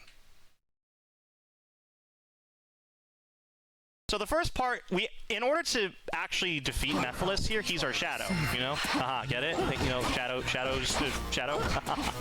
That's the funny part. We're gonna use, we call them goons. I think they have like a name like Mini Shades or something like really silly like that. We're trying to defeat a lot of them. If we get a bit of dialogue here, we're on pace. We did not. So he's not going to notice as much. This is going to be slightly slow.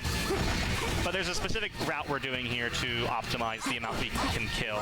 Because when we start off, we try to force them into the lava, and then the little, like, I don't know what they're called, but you can see they're coming to us. This is a little bit slow, but we then want to activate Chaos Boost, and then we can finally attack Mephiles from there. So this one should do it. And then I can snap towards him, I can home in on him. Eventually he'll become weak. Of course, he's all the way over here. If I do like a hold A, it's a weird pattern. Like, I'm kind of doing the kicks that Shadow normally has, but I'm holding A, but like I'm holding A for each step, because for some reason that does multiple hits. So I'm not just spamming A, I'm just doing like A, hold, A, hold, A, hold, like kind of rhythmically. Here's Omega, voice acted by the voice of Meowth. That's not a joke. It was one of her final roles before she died, unfortunately, and she said it was one of the most lifeless, unfun roles she ever had to do, which is a shame because I love Omega. In this game, Omega's fine. I meant I love Omega in general. He's fine. This is a slot machine. If Mephiles stays in place for... He can go to one of 7 locations, and if he stays in that one location for longer, you can see you can do multiple hits like that. And that's really how you beat the boss quickly, is you get lucky. I got bad first section and a decent second section, which overall gives a decent time of about 1:30. The reason why we move back at the start of Mephiles Phase 2 is because those mini shades, those goons, if you kill too many of them as Omega, they normally spawn in like a circle around Omega at the start. But if you run towards the back, it'll spawn around like wherever you are then.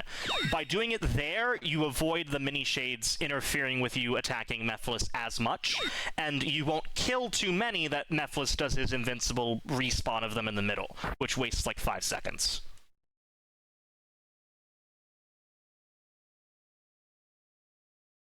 Oh, we have a raider. Hi, hello raider. Welcome to the middle of the Sonic 06 run. I hope you'll be entertained with what else we have to do here, because there's still a lot more to go. I don't think we've reached the peak yet, although Iblis Phase 2 was close. I don't think we've reached the peak yet of 06. We haven't talked about Silver yet, and that's gonna be fun. Shadow, we've lost contact.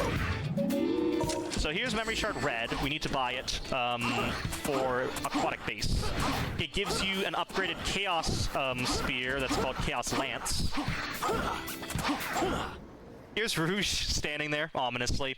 This used to be slower to do, but because of loadless timing, this is now faster to do in, you know, for the actual run itself. Oh, that's such a cute shaker emote, I want to say as well. Previously, we would have clipped into the station with a pause clip that was really difficult. That is only faster now if you can get it within 2 seconds. Or 2 tries. One try, I mean, if you lose time otherwise.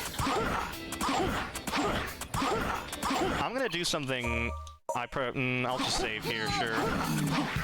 I meant to save and quit to regain my lives, but I realized I'm already halfway to a Radical Train.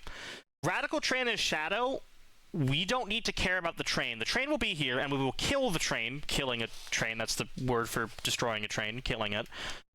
We will deliberately kill the train in the second part, but the first part here, you're normally supposed to destroy, defeat it twice, or whatever. We can go so fast through this first section, we can complete it before the first train finishes its cycle. So what I'm going to do is I'm going to clip through here. This pause clip is a little more finicky than most. And then I'm going to homing attack here so I convert my speed through. We're then going to do platforming. Yay! Fun platforming up this escalator. Escalator? Yeah, that's an S. Conveyor. There we go, that's the word. Like, I was like, no stair. No stair. We're going to go through here. You clip through here. You can get Chaos Boost, Charge a Snap, go through here. Nice. I think I had like a few milliseconds left before it would have happened. But there you go. One single one. Let's get moving! And then we now have the third vehicle, and this one also sucks. It's the motorcycle.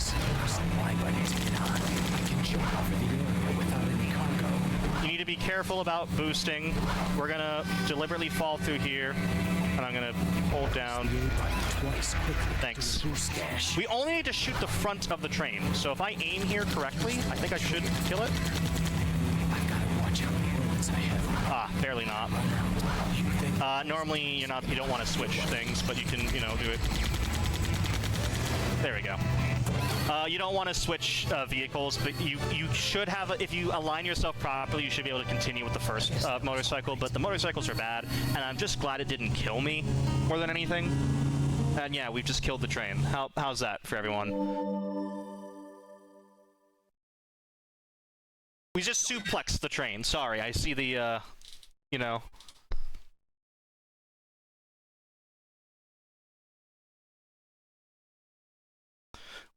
We're more than halfway through the run right now, folks, so we're well on time, which is good. Defeat Silver! So this boss is really easy. Even easier than Sonic's version of it. Homing attack. Hit him. No! Shadow has these kicks that don't work like they're supposed to. They're really weird. No! They kind of go through things. No! Like, I'm homing attacking the train, and yet Silver is dying. Not now. I'm gonna clear this. Look at the bottom right, folks. Hi, Silver.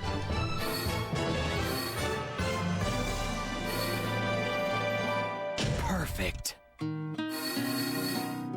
Hi. We love Silver. I'm gonna take my headphones off and take a bit of water. You all enjoy this lovely, lovely cutscene from the minds of... I don't know who directed this game, actually.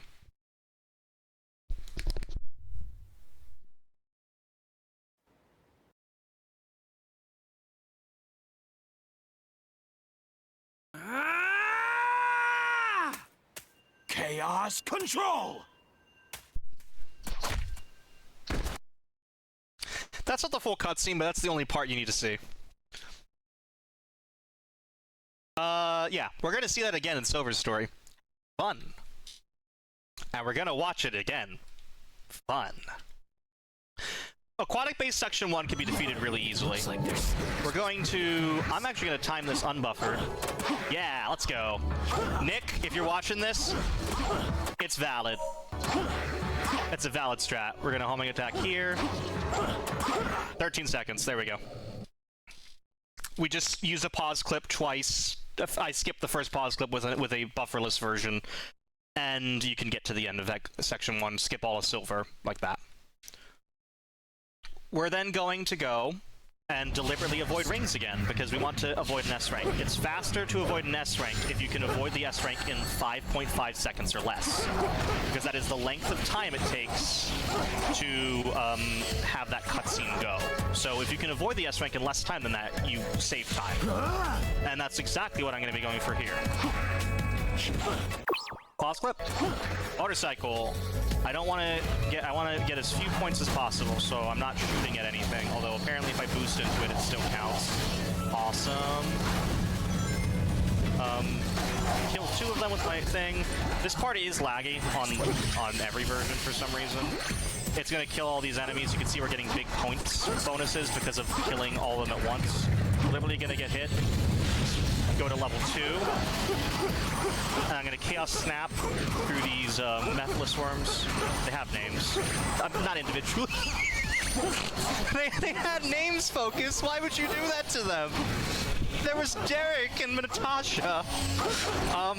We're going to use this advanced Chaos Spear to kill some enemies before we kill the leader, so we can save time.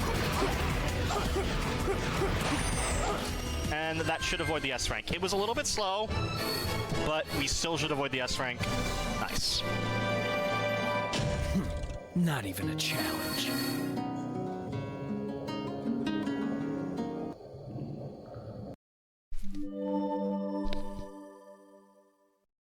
So that's Aquatic Base, and now we're going back into the future, the present. Sorry, we're in the past, we're going back to the present. Normally at this point, you're supposed to do a mission called Mission 14. It's like Save the Archaeologist or something, I think is the name of it. It's a normally required mission. You literally spawn into this area, and in front of you is the trigger to Mission 14. We're going to deliberately avoid the trigger to Mission 14 because, fun fact, the devs didn't make this a thing that was required. Like, they only blocked you because they didn't think you can get around it. The hub world has the Scepter of Darkness active in it already. So instead of doing this mission, I'm just going to align myself on here, jump over to here. I just avoided the trigger. We're now going to go to the Scepter of Darkness area. You can see I'm using M speed where I can to save time by converting my ground speed like that, and then keeping it. Jump up here. 1, 2, 3, 4. Scepter of Darkness. Now I can finally Dog. Death. No! We're gonna death warp back. The Scepter of Darkness has been collected. We're gonna pause clip through here. Do what we did with Fanciest Clip and buffer a jump input. And from here, we can hit the spring that the Scepter of Darkness actually unlocks and get into Wave Ocean early. Entirely skipping Mission 14. I hope everyone appreciated the dog that I, just threw in there. It's there. You can pet him by kicking. I don't think that's not... It's 10 p.m. Methless, what could he... And we now have, like, the longest, like, panel. This entire thing is very long, this part. It's the longest of the hang glider sections, so it's just double tap and then hold, mash, double tap and then hold. How's everyone in chat doing? That's a good time to check in on chat and see, how everyone's doing. Hope you've had a great time. It's been, somewhat of a rough September. I can attest to that. But we're here.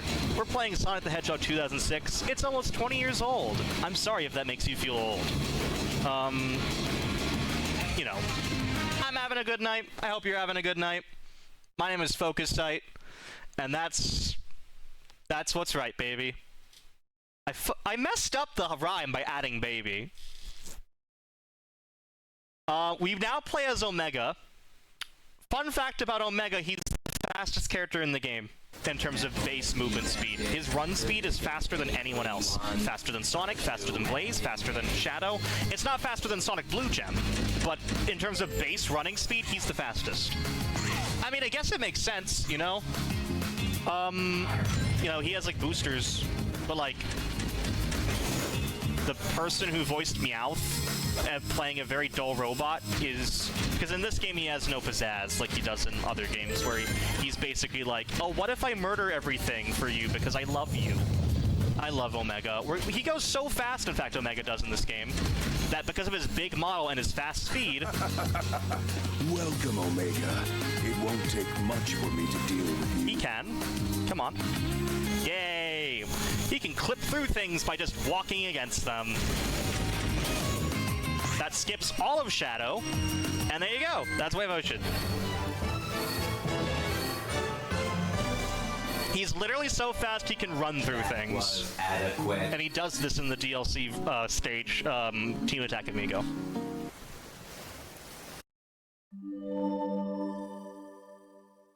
Omega comes from Sonic Heroes, for reference. He's a character that's existed for a little while. It's his only single-player appearance in the entirety, 3D single-player appearance in the entirety of the Sonic franchise, and again, I really miss multiple playstyles.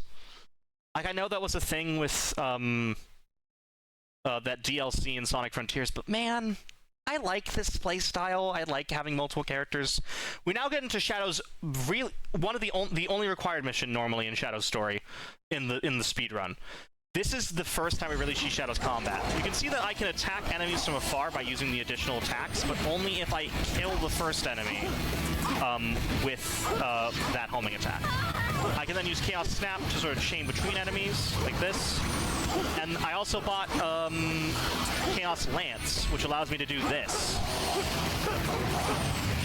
If I charge and hold, it'll stun and attack enemies like that, and it spawn them early.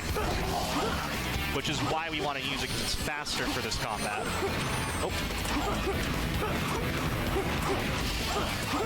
For instance...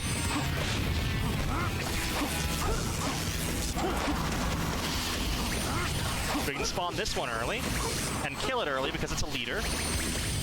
This one is a bit more finicky, but we can still kill it early. And that allows you to beat this combat in much quicker time than you would otherwise. Useful.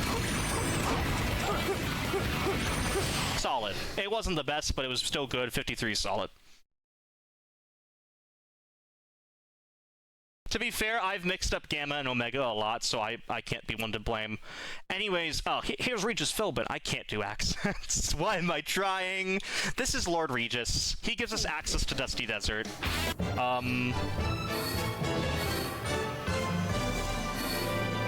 Speaking of the Orioles, I think Regis Philbin, it's Pat Sajak who's a Baltimore Orioles fan. We were talking about the Orioles earlier, go O's.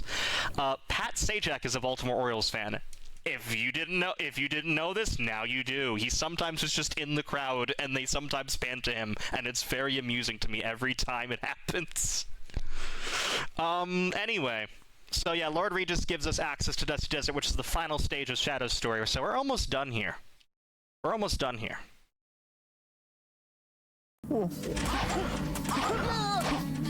And my estimate for Shadow's like,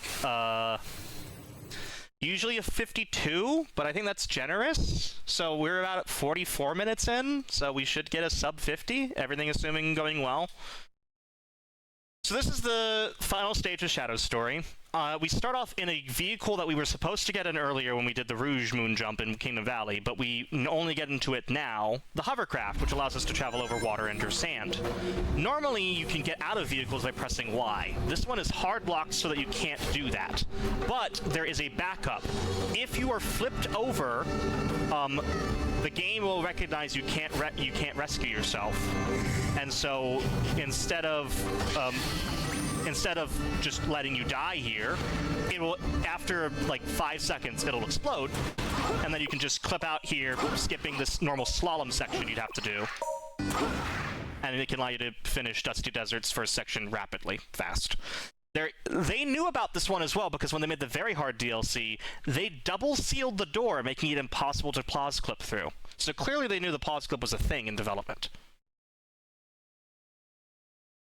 I am going to then go to the back here and then pause clip into this, because then it'll give me a bunch of speed that allows me to skip that section. This has a lot of sequence breaks. Dusty Desert is one of my favorite stages in Shadow's story. It has a lot of cool sequence breaks. We can clip through here to avoid doing the combat. We can clip through here to avoid playing as Omega, and just clip through here, you know. Apparently that was called Focus Clip, because apparently I found it. I don't remember finding it. we can skip some of this stuff by doing some well-timed homing attacks over here. Another positive up to this door. Reserve momentum with the kick here. That is an interesting thing to know. I can't fall off here. I can, in fact, fall off here. Be careful, I just did a bunch of homing attacks I wasn't supposed to. Instead of doing these jump panels, you can just jump and then homing attack after them. These are like spinning things. And there you go, that's Dusty Desert. Pretty solid, some mistakes, but, you know, still got the gist around. And we are on the final stretch to Mephiles Phase 2, which is the final boss of Shadow's story. It involves, once again, getting enough meter to get Chaos Boost by defeating a bunch of enemies, and then, when you have Chaos Boost, defeating Mephiles very quickly. Oh, Severna Park. Yeah, I know where that is. I live in Northern Virginia, though, right now. But I used to live in Annapolis with my parents when I was in college. So, Mephiles here. We're gonna go back. I don't know if you've noticed, Omega has a big, chunky model. So big that Shadow will accidentally homing attack him when trying to do things like this. So we can use that big, chunky model to gain height and destroy these mini-shades that we are normally unable to reach. So thanks to that big, chunky body, we can get a bit more action gauge sooner. Thank you, Omega. They both just died and won't respawn for a little while, by the way. I don't know. It's fine. Hey, there they are. See, they're fine. They're fine. We now have a very consistent order for how to defeat these. So I'm going to stand right here. Right here. I did this wrong, I'm realizing. So you're just supposed to defeat these eyes. I did this so wrong. I'm sorry, I messed up. I just flat out messed up and forgot how to defeat this boss. You're supposed to get from the mini shades here. I didn't get any from the first one, so this is going to be a little bit longer. I messed up that you're supposed to get one of them to do that attack and then go to the other one, but I messed up the order, unfortunately. I think you're supposed to stand at the first one, go to the second one. But I stood too long at the first one and the second one, and then I messed that up. So this is now one. So this was the first one to spawn. This one is the third one to spawn. And then this was the second one to spawn. And if you're good, this should be enough. And I think it will be. Nice. So now we're going to attack him with full attacks. So that he has half health. He's at half health right now. So I want to attack 1, 2, 3, 4, 5. I think I did this wrong as well. 1, 2, 3, 4, 5. I did this wrong. Yeah, we wanted to avoid this attack by attacking in a certain manner, but I just messed up the way of attacking, frankly. There we go. Shadow story done. About 49 minutes. Frankly, pretty good. Pretty good.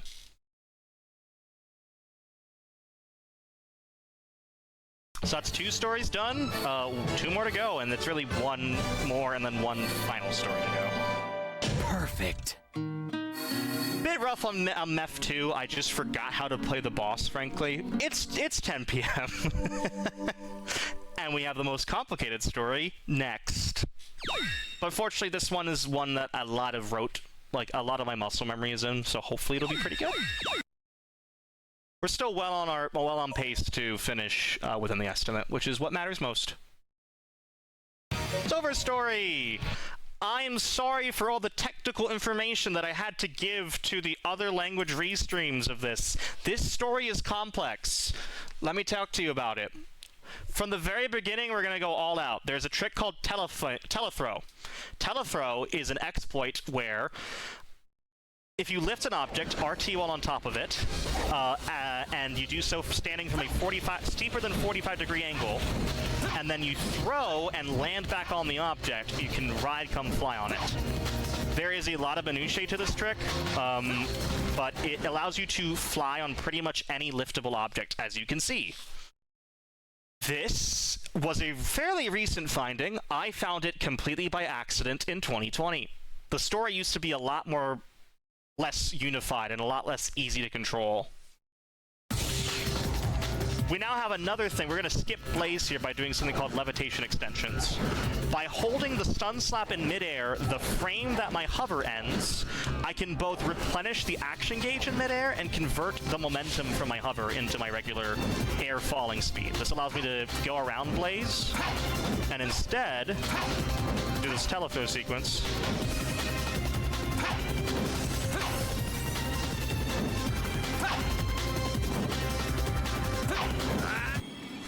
I'm holding X to do a frame buffered input on the next screen, because we were supposed to finish this as Blaze. It's going to buffer a homing attack for Blaze, what's called her Fire Claw, on the first frame here, which will immediately get us back to silver. And we'll do telethrows again. Again, this trick is the perfect speedrun trick of easy to learn, hard to master. There is a lot of minutiae here, like silver's facing direction influences the speed and the like location of things. We're gonna see that more in the other thing. Here's an instance of results breakout, by the way. We get results breakout, we can get this one up, and it does count. But results, we can't get results skip because there's no text box nearby. Yeah, telethrow used on every stage except one in the entirety of the story. The only one it's not used in has death planes where we could have used it. Like, we just can't use it. It's so tightly in bounds, and it's hard to telethrow within an inbounds area of just like a tight ceiling and you know, walls. It's easier in open areas. Telethrow is really cool. I'll talk more about the specifics of it as we go along, but it is an essential trick to Silver's story, and it allows you to do a lot. Now we have Iblis Phase 1, and we get to see Silver's combat mechanics. So Silver can pick up objects. I refer to this as picking up, whereas I refer to the other one as lifting, just to distinguish them. This is picking up an object. Basically RT while away. Objects are thrown in the order you pick them up, and so you need to be careful about like what order you pick up objects so that you actually get everything you want, so that they don't interfere with one another. There's not a really like consistent or super easy way to do that, but we try our best by spinning around in certain ways. Oh no. There we go, not too bad. 666 Sonic 06. Oh no, I'm okay.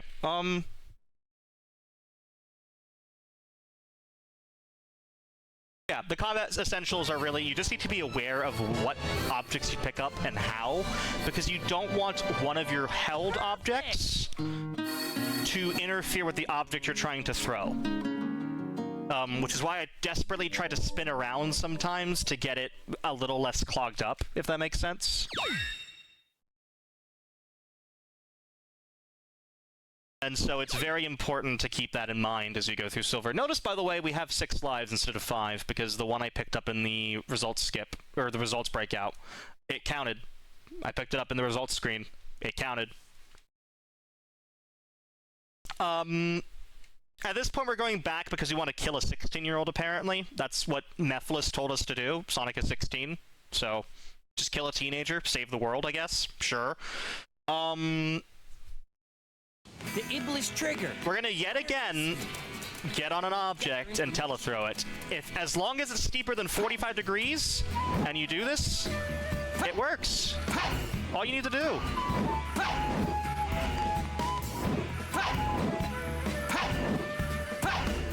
Unfortunately, I fell off there.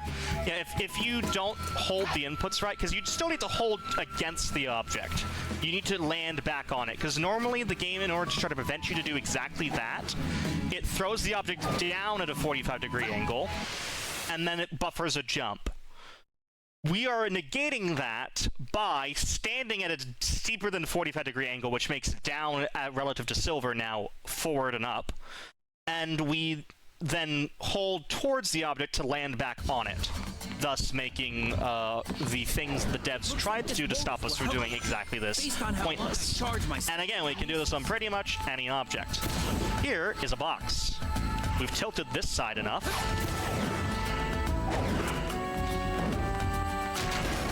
Try that again.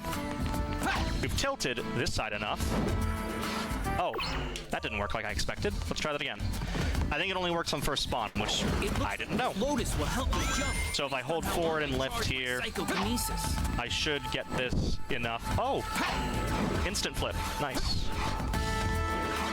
A little bit laggy this section, so you want to hold up to the camera. And then you can just, yeah, fly over here. Bam. Done. That's Tropical Jungle. And this will be a lot of silver stages, to be honest. This trick is so ubiquitous and so fast.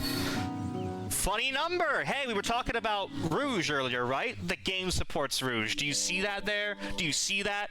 That's woman loving woman. I'm holding X. I don't know why I said that about silver. I was thinking about Blaze. Anyway. Because Blaze is the next stage. This is Wave Ocean Blaze. This is her, Amigo stage. This one is a doozy. I'm doing a trick that is so difficult because it's so cool to see. It does save time, but only if done first try. Let's do this. We're doing another loop launch. I broke out using the frame buffered input homing attack. I'm gonna loop launch myself to a later part of the stage. Nope, not that one. Not that part. The Iblis trigger. A blue hedgehog. Can it be true? I'm gonna align myself in a way that I'm launching towards this area with a rail. Blaze has the same rail physics stuff as like Sonic and Shadow. Yeah, loop launch. We get over here. I'm now going to do what's called the advanced spinning claw after building up speed on this rail. Didn't get it. Try it again. I'm going to concentrate on this for a bit, and I'll explain it after I get it. Please be real. Yes! Okay, so the spinning claw is this move that Blaze has that is done by holding X and letting go. It preserves your momentum. As you can see, it preserved my rail momentum here. That saved time. Let's go. I mean, I messed up the loop launch, but still, that saved time. Complain. Blaze has this move that's the spinning claw. It's done by holding X and then letting go. Normally, it doesn't last that long, maybe 5 seconds. But if you jump and release it the same frame or like 1 frame later, it preserves your momentum still. Whatever ground momentum you had, whatever ground speed you had is still preserved. And it lasts like 3 times as long. You need both of these things to be true. You build up speed by pressing X, X, X, X, hold X, jump, release X the next frame, and then you get that.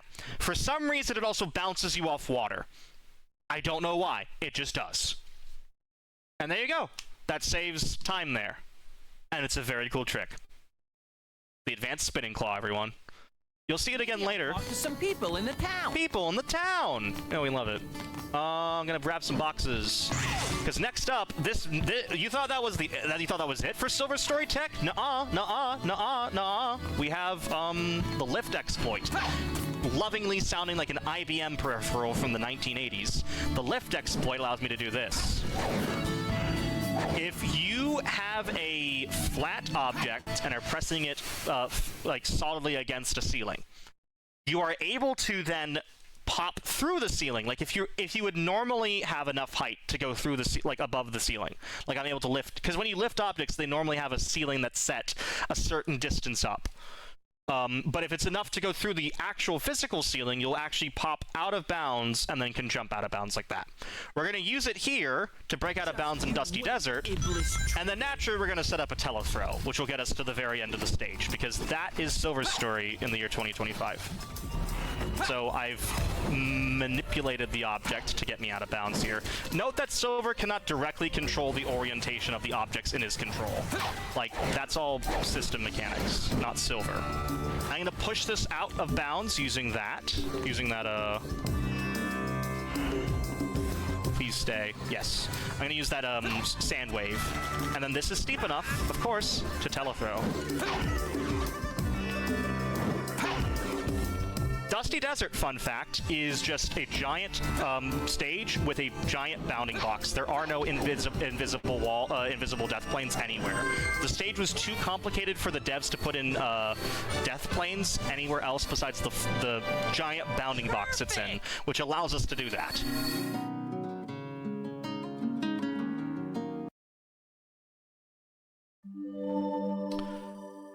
I love Sonic 06, folks. I hope it's showing in my commentary and in my passion for this game. I've been running this for 12 years. This stuff was found only 4 years ago, 5 years ago. This game is still finding new tech to this day, and it's really impressive. It's really fun.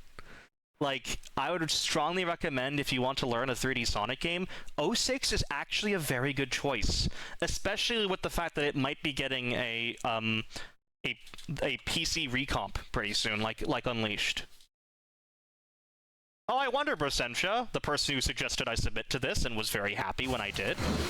Do I like Sonic 06? Here I come! Sonic doesn't seem to think so.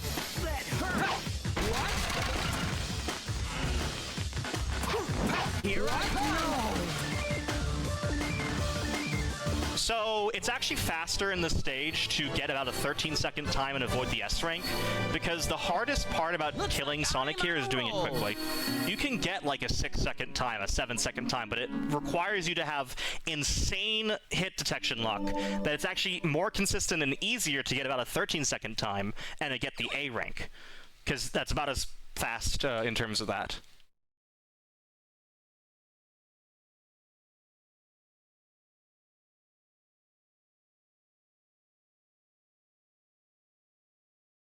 So now we're going into there's a bunch of cutscenes here. Silver has a lot of plot that we have to just skip. I think they meet Blaze slowly on a new city eventually after whatever time warp. Amy's like, don't kill Sonic! I want Sonic to live! And then, I don't remember. Sonic 06. At this point in the story, we're supposed to get the shock bracelet, though. I'm not going to do that. I'm not going to do that at all, because the shock bracelet it's a very useful move casually and super useful for combat, but it does one thing we don't want, which is it busies up the X button. It's done by holding X in the air, and we don't want that because the levitation extensions, the thing I told you in Crisis City Section 2, that section is, you know...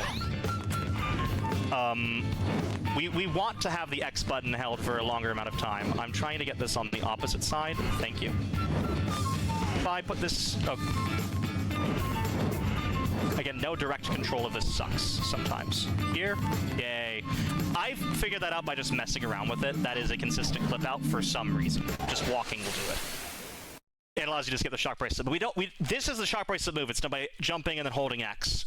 Levitation extensions hold X in midair to recharge the gauge and to allow you to float through the air longer. But there's another trick we're going to do later and we use a lot later that we don't want the X button busied up for. So this is something that will save time in the long run because it skips a normally required item that makes Silver movement a lot slower if we kept it. This is the last time we'll see Blaze in the playable run. Because, spoiler alert for Sonic 06 that came out, like, almost 20 years ago now, she dies at the end of Silver's story, and isn't present in last story as a result. We're gonna do one last attempt at an ASC here, at Advanced Spinning Call. This one's harder because if you mess this one up in a certain way, you could die and lose 40 seconds. So let's hope that doesn't happen. Gonna try one more time for the fans. I didn't get it. So normally you can get an ASC, you get a lot of speed, you can clip through that door instead of doing this. You need to defeat all the enemies.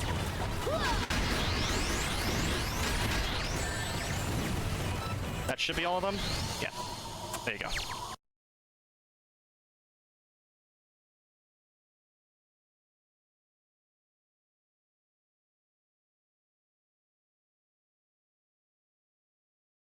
It's really funny because 06 is functional. As we saw, it didn't crash when I literally tried to despawn Iblis Phase 2. It didn't crash. It just let me despawn it, and then they went, okay, cool. This used to be Walking Simulator at the stage, but now it's a little more complicated with the,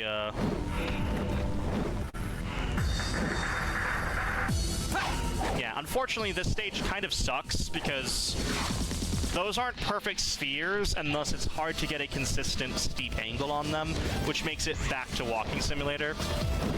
I'm gonna throw this at this.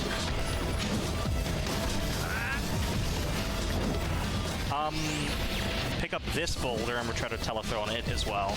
The telethrows here are hard because there is slightly tight walls in the first part of the stage. The second area here has easier telethrows, as you can see. I'm like, you know, doing them fine. Sub 2, sub 2, sub 2. Yeah. I'm slowly getting more unhinged as we go through the run because my ADHD medication is wearing off, so do bear with me. I'm gonna be a bit more excitable for this part.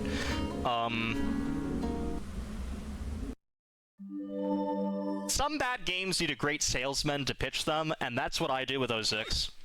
So I'm trying my best to be, you know, the used car salesman of Sonic 06, I guess. I don't know where that analogy failed, but it definitely did. Egg Genesis! Egg Genesis. A guard, huh? So remember when we hit the bottom of Egg Genesis in Sonic's story to end the boss? That was meant to be the weakness for Silver's story, and only Silver's story. Sonic is not meant to use this as a weakness. It's meant to be used here in Silver's story as such. We're picking up the missiles in a certain way that we can get a refill right now. 1, 2, 3. I'm just gonna throw all the rest of it at it. The remaining missiles should be enough to kill. And that's how you finish Egg Genesis. That's it. Yep. Pretty nice. It's a really nice efficient use of the action gauge. I should mention, picking up objects, lifting objects, all that, obviously, uses action gauge of Silver. Not now. I deliberately died just for fun, you know, because I know I could. And there you go. That's Egg Genesis. Perfect! That, my friend, is why I run the game. That's why I run the game. I want to show people how a bad game can be really fast and really fun. The majority of this is load screens, I think, legitimately. And it's not even bad that I have load screens, because it gives me a wonderful time to talk to all the lovely people watching right now. I just want to say right now, folks, thank you so much for watching Big Bad Game-a-thon. Thank you to the staff of Big Bad Game-a-thon for taking a run this long from me. I really do appreciate it. It's genuinely a pleasure, and I would love to run Sonic 06 again in the future. Perhaps I should do an all gold medals category to show a little bit different. I could do one of them, because that's about 2 hours.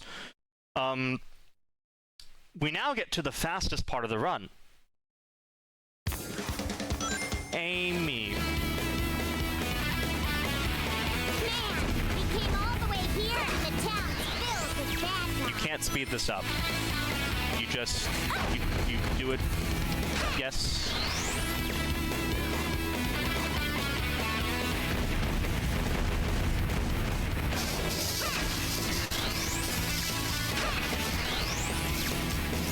And she's so fun in SA1. Why did they do this to her? She's like one of my favorite stories in SA1.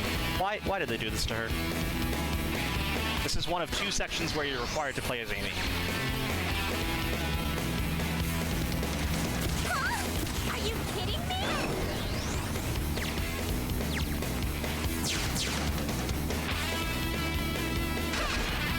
Yay. I think you're right. I think you're right. Amy deserves better. But also Blaze is really fast, so maybe it's just like... These are the 2 types of girl. And then Rouge is kind of in between them. I feel like that fits their personalities.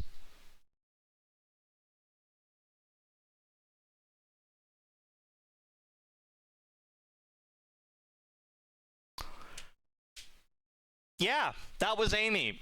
Did you enjoy that? It's so funny because eventually when Sonic 06 gets optimized to the point that everything is so fast, I really wonder how much of the Silver Story speedrun will be that one mission. Because it's about 50 seconds every time, and then you have like the 10-second results screen. So like a minute of the time is always that. And as Silver gets optimized to the point of being like, you know, oh, you know, like it's done in like 30 minutes. Like that's like 1/30 of the run is just Amy mission. Is honestly really funny. I just have to, because I don't think there's anything we can do to speed her up. Except in one stage, you'll see how we speed her up in End of the World, the final stage in Last Story. And now we're gonna get really broken, folks. We're gonna buy the Heart of Wind. It does the teleport dash, which is normally like this, but I'm gonna do this. The same exploit that allows for the levitation extension to work can also be done on the final frame of the teleport dash, which allows me to extend it. We call this the extended teleport dash. So if I press X, the last frame of the teleport dash, animation-wise, I can do that extended teleport dash. That gives me a lot of speed. Quite a bit. I think it's 39 point something meters per second in the game. So, very fast. Yes, it is frame perfect, TM, but it's the same frame every time, and there's a very clear timing and visual cue. If you haven't liked this run yet, by the way, you're going to like it in 30 seconds or less right now. I'm going to go onto a shovel here. Get away! That's a pretty steep angle. Oh yeah, telethrow. On a shovel. And then from here, I let go. SETD, the super extended teleport dash. This is if you hold X instead of just pressing it. That's why we want to skip the shock bracelet. I can go really fast. And I can hold and hold. There you go. 23 seconds. Bam. Done, done, done. There is no train, by the way, in Radical Train Silver. No train to rescue. It's just you go through the area. On a roll!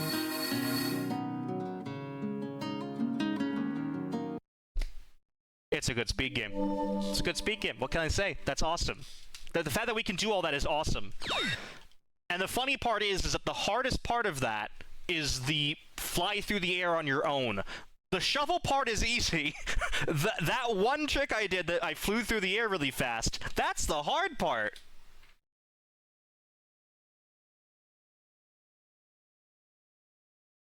So we're going to do a shadow fight here. I'm going to deliberately throw this early to try to hit him.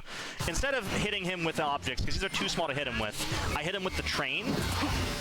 And then I'm going to try to do in batches of 4, get him in the air, so that I can more quickly fend him off. Because unlike Sonic...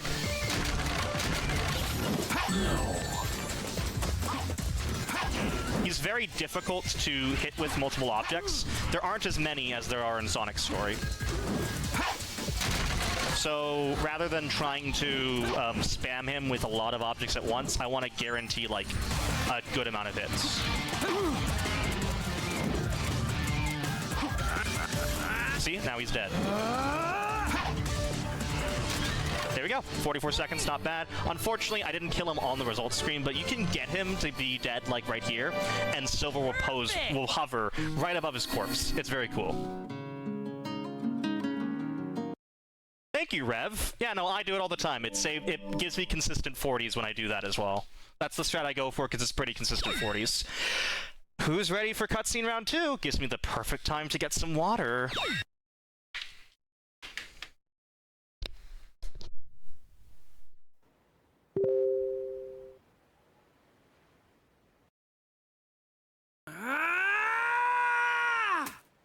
Chaos control!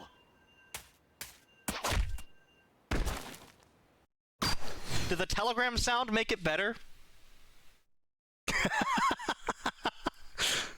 Let me turn off my desktop audio. I think the person who the telegram sound came from is joining stream, so say hello to him. I'll say hello. So we're gonna clip out of bounds here and go into the very final room of section 1. I'm gonna clip into this room as well. Let's start by getting rid of them. Come on. And there you go, 12 seconds. Why not? Yeah, we use the extended teleport dash a lot in Aquatic Base, and the super extended teleport dash.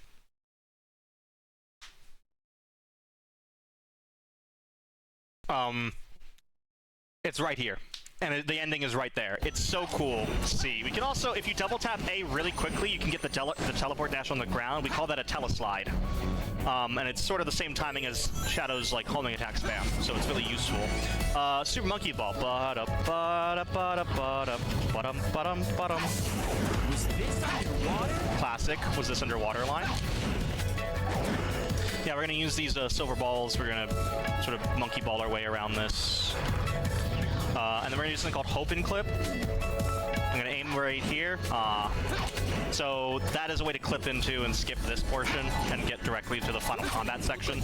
Unfortunately, this ends with a combat section that is pretty complex and pretty neat when you get through it, but it's annoying. I can't this combat section's annoying because of these damn birds later in it. I'm deliberately trying to stay on the ground as much as possible so the birds don't try to aim in the air. Because the birds trying to aim in the air waste a lot of time.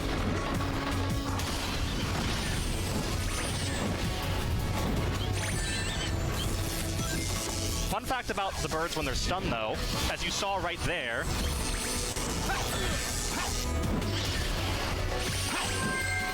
if the bird is stunned and you push it into some geometry, like a wall or an enemy, it just despawns for some reason. So you can kind of use one of the Iblis worms as like as like a battering ram against them if they're stunned. We're almost done with Silver's story, by the way. Pretty cool story. We just have 4 missions and then 2 stages and a boss left. That's it. Silver's story is really quick compared to the other. I mean, even compared to Shadow, it can be pretty quick. But also, Shadow's about the same length as Silver, maybe a little bit longer. Yeah, Silver's fast. Pretty quick.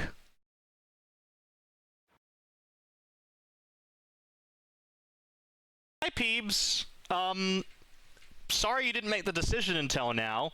I hope you aren't offended by the amount of load screen present.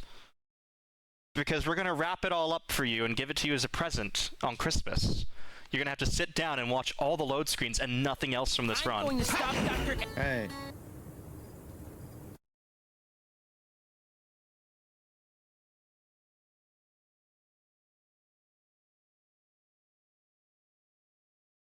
Fun fact, so, as a conservative estimate, I've probably played 06 for about 4,000 hours. Sonic 06 is about 25% load screen, so that's about 1,000 hours of load screen that I've had in my life. That is more than a month. When I die, more than a month will just be load screens. Probably more. Anyways, see that Protect Anna thing in the mission? Yeah, Protect Anna. I don't want to do that. Anna is going to go to the end of the stage, all on her own. This is an escort mission where we don't need to escort the escort. She'll just go on her own, and when she's at the end, it's done. But even better, if you scare her deliberately, I did that poorly. Unfortunately, I wasted time because it kept on respawning an enemy. If she does it over the bridge, she'll get scared and go faster, but she'll then walk around a certain point. So I messed up because I didn't get back quickly enough. So not only are we not protecting her, we're actively threatening her. I didn't do the scares very well, but yeah. That is literally how you beat this mission as fast as possible. We then have 40 seconds to just go around and see some of the out-of-bounds stuff. There's a bunch of NPCs for no reason, like in this area. And I then take up this barrel. You see, this is a big barrel. You can probably fit a person in it. In fact, that's what I try to do. This is a captain, you know, from the captain mission. Oh, no. No, get back here. Okay, they're standing in place again. Yeah!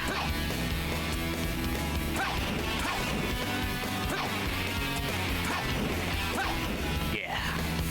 Fail, Captain, baby. I tried to scare him so that he would move. And when he moves with the barrel, it's very funny. But unfortunately, couldn't get that. Hey. Great! Shoutouts, random gay thing, and random 11 p.m. gay thought. Shoutouts to the singer of Dreams of an Absolution for confirming that the song is in fact gay-coded, and that it talks about, you know, Silver's not being heteronormative. We like that. I think he legitimately said, yeah, no, I had that feeling when I helped sing the song. So, you know, so happy. So happy. Anyway, so at this point in the story... do I do it? I have the time for it. I'm not gonna do it. I'm not practiced. There is a trick we used to do here that involved 50 frame perfect inputs called trial skip. It would skip all these missions. RTA, it's faster, but loadless, it's slower. I haven't done it in some time, so I'm not gonna do it. You know, if I had a bit more energy, I probably would have gone crazy and just said, you know what? Let's do trial skip. But basically, to explain trial skip, you get up on this wall here, and then you hover up with LEs up to this wall over here, like in front of Silver up here, and then you somehow manage to get all the way to a wall over here to the right, and slowly get enough height to make it and hover all the way to the top of the tower. Because naturally, they never thought anyone would do that. The Kingdom Valley mirror is still active, meaning you can just touch it and it go to Kingdom Valley. It's faster RTA, but slower loadless, unfortunately. Hey. Could Amy... Okay, you need to specify, could Sonic 06 Amy Rose defeat Thanos? That's an important distinction. Because if Amy Rose in general, sure. Anyways, this is the test of friendship. Friendship involves putting a friend in a box. Put friend in box. Put object flat against box. Teleport dash. Yay! Friendship achieved. Yeah, you could just do that. With the walls of those cages are so thin that you can do that. So, there you go. Looks like I'm on a roll. Silver when he is atop pastries. It's 11 p.m. I am saying just complete nonsense at this point. Mission, the next mission is even more generic. I mean, that one's funny, at least. I think it's funny, and it actually is kind of fun to do fast. It's a lot of teleslides, and then setting up a box quickly, and then teleport dash. Boom, boom, boom, boom, boom. Mission 17 here, because Silver has 18 missions, Sonic has 20, Shadow has 15. Mission 17 here is literally a memory test. It's always right, right, left. But you don't know that when you start. So you're supposed to just do it. Like, you know, yes. But it's always right, right, left. So literally just touch 3 portals. I think hyper-realistic is being too kind to the graphics of Sonic 06 20 years later. I don't think it's hyper-realistic.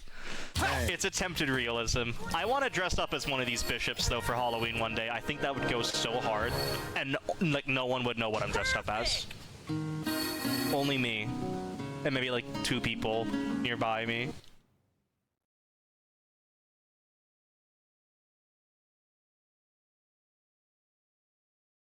Then we have the final trial. So these are the same trials that Sonic had to do, but they're 3 different missions for Silver because they're homophobic, I guess? Like, come on. Come on. Why does he have 3 different ones? Why can't he get the same 3 missions? Why can't he confess his love for Elise or Amy? Wait, maybe that's a bad thing. We want gay Silver. I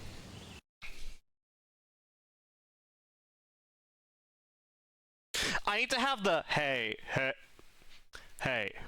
I need to have that, like, either memorized or, like, in a player behind me. I need to do the motions. This is a pretty interesting mission.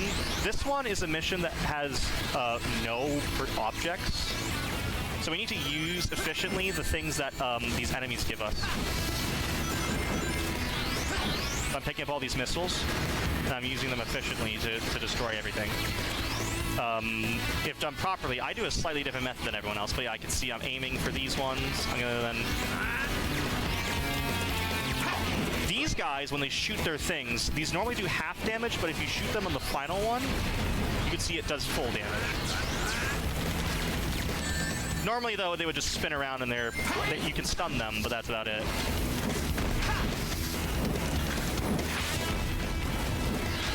That wasn't too bad. Sub 50 is fine.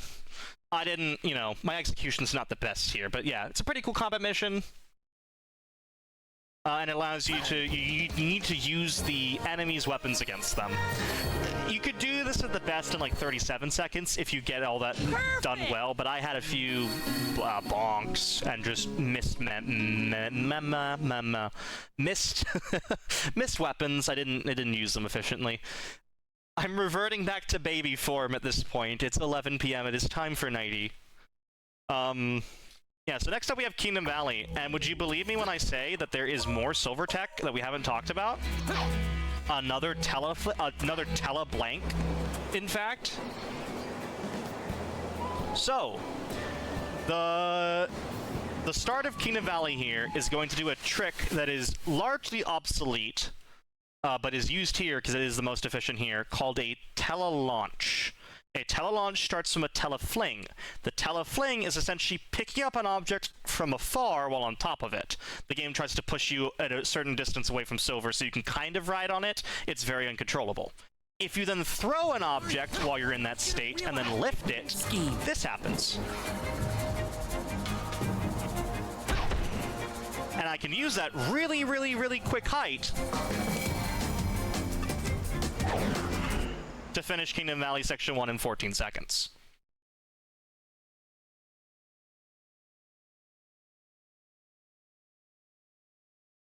Do you need me to come in and help you be the Sonic 06 expert for your Amy and Blaze fanfic? Hey, willing to be the Sonic 06 expert and going, actually, boxes in Sonic 06 only have 4 sides? No, but I salute you and I'd love for you to do that. Yeah, no, the tele-launch is really cool. It's just kind of obsolete, is the unfortunate thing about it. You know, that's the only place where it's really useful. The tele-fling is definitely obsolete. We hate it. The tele-fling is bad.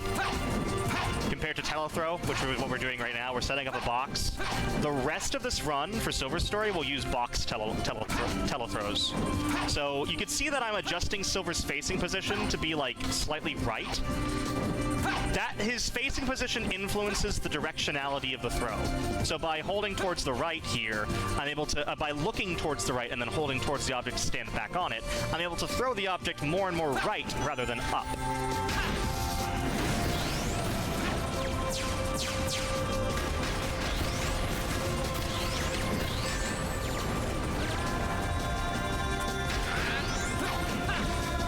And that allows me to skip all the way to the end section here, complete this combat, and finish Kingdom Valley.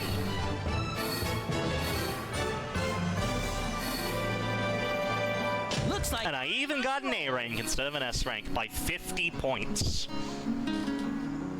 Pretty cool. Pretty cool. Well, thank you. I will make sure to do that, Alyssa. Thank you. Yeah, Kingdom Valley, done in pretty good time, I would say. I'm almost certain that's a gold split on my actual splits, but of course I don't want to split like I did earlier in Sonic Story, and that will just stop the timer. Flame Core has 2 box tele-throws, really. That's all it is. But they are pretty complex box tele-throws. You set them up in the same way. Kind of. They both use spent item capsules. So to the very right here, you see there's a box. There's a spent item capsule. Spent item capsule still has physical geometry. It's kind of like a hump. You can kind of see, like, kind of, you know, you stand on it like that. But it's not an object in of itself. We can angle this box. I'm gonna try that again. We can angle this box on top of it in, oh my, okay. Box behind. We can angle this box on top of it like this, and we can then slowly adjust back until this face is steep enough to tele-throw off of. I think this should be fine. It's a little lower than I wanted. It's not as steep as I wanted, but this should still get us to where we want to go.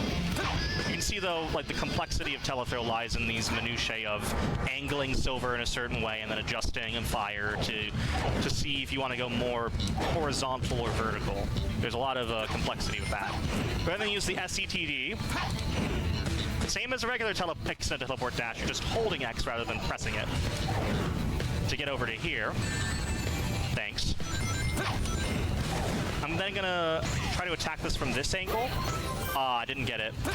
You can break out of the automation there if you do that right. Please give me that ring. Please give me that ring. No.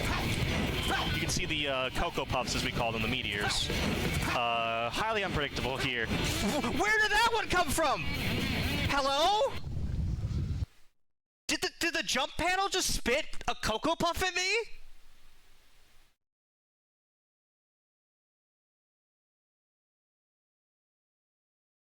That didn't fall. That went forward.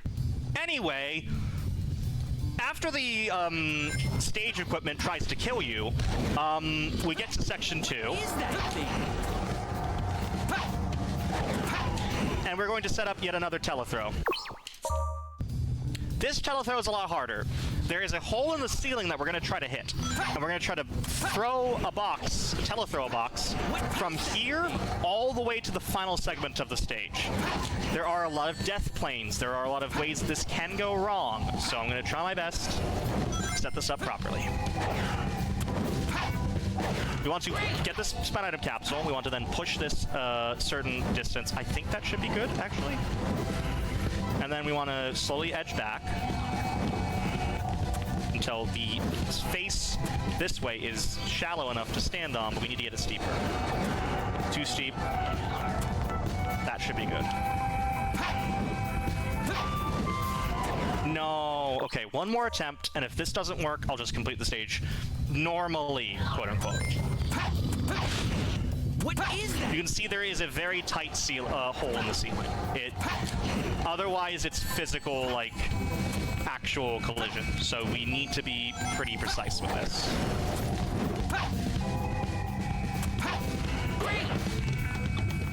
I'm also, I haven't mentioned this, a lot of Silver's actions are actually limited by the action gauge, as you've been seeing. So some of the stuff I've been doing, like waiting around, has been to refill the action gauge, get it, back up. And running as intended. Needed to be steeper than this. That's, like, on its side. That might be good. I don't feel good about this.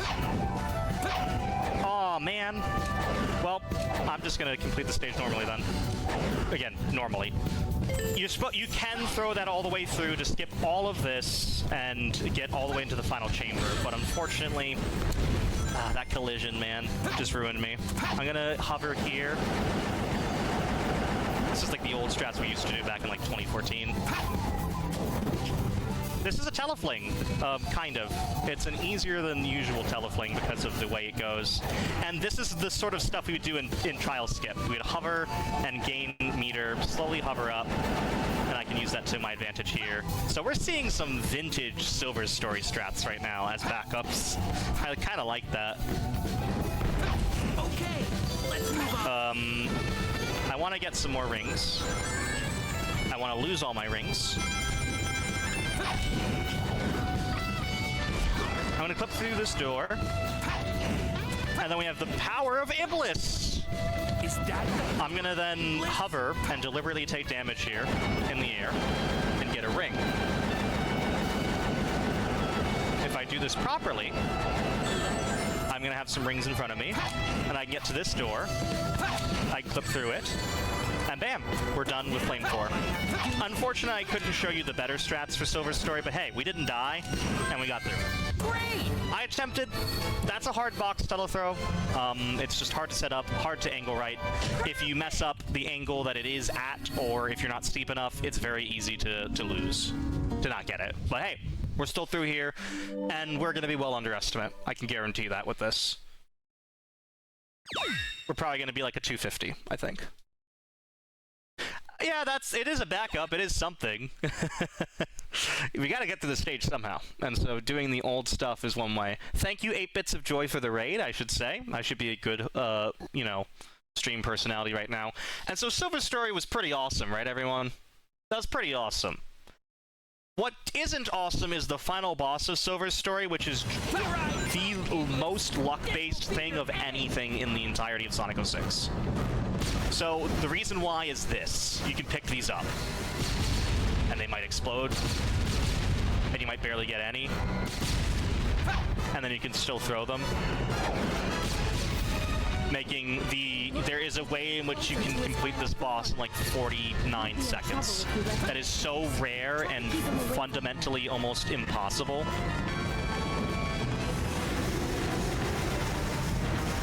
I think this will be decent enough to get by, which is all I care about.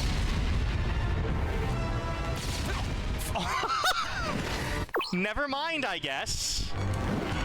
I think I could still make it with a decent time here, though. Yeah, this should be okay enough. But man, that made it closer than it had to be. We'll see. Iblis 3 is really, really unfortunate. It's a very, very, very bad boss. Like, it's just not fun. It's super luck-based, based off things like that. And as I mentioned before, the order in which you throw objects is or pick up objects is the order in which you throw them. There is no way to guarantee with ease that when you pick up like 10 puffs, that the one that you throw first won't be the one very close to you that just destroys all of them. It's a very annoying boss, and it's an unfortunate end to what is my personal favorite story in Sonic 06.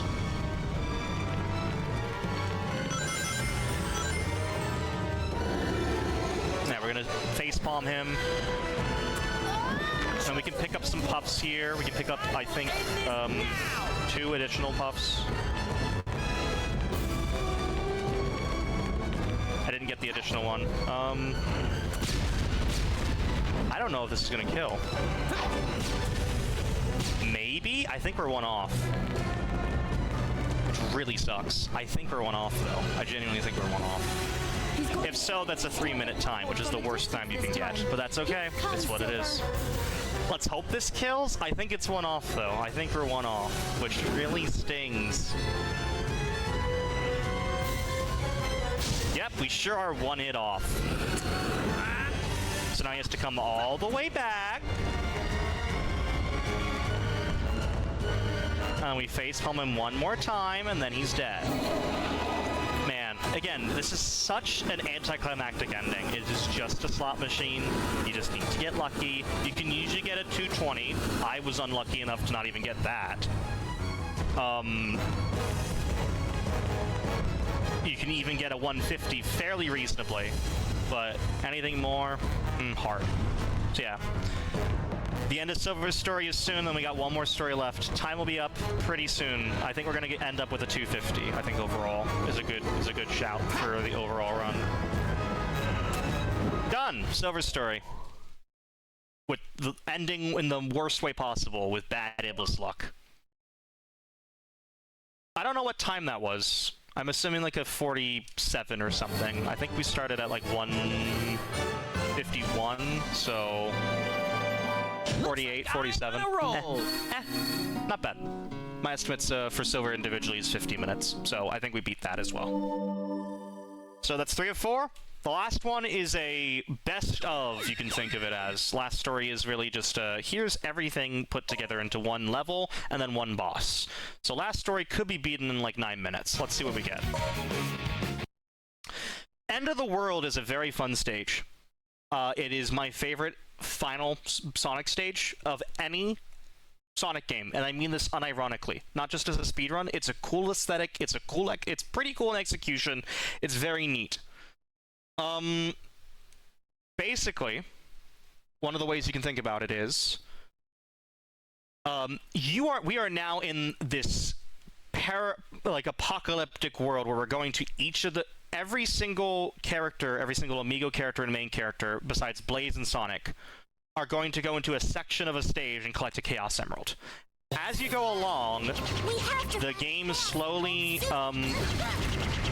adds these Eyes of Solaris, which the purple ones will suck you towards them.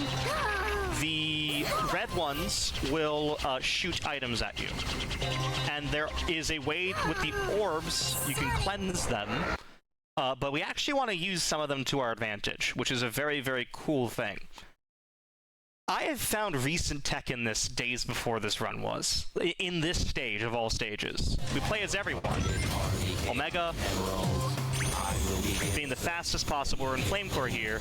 There is a really cool strat that will involve hurting my hands. Let's see if we get it. I'm gonna try for it. I'm not gonna get it. That's okay.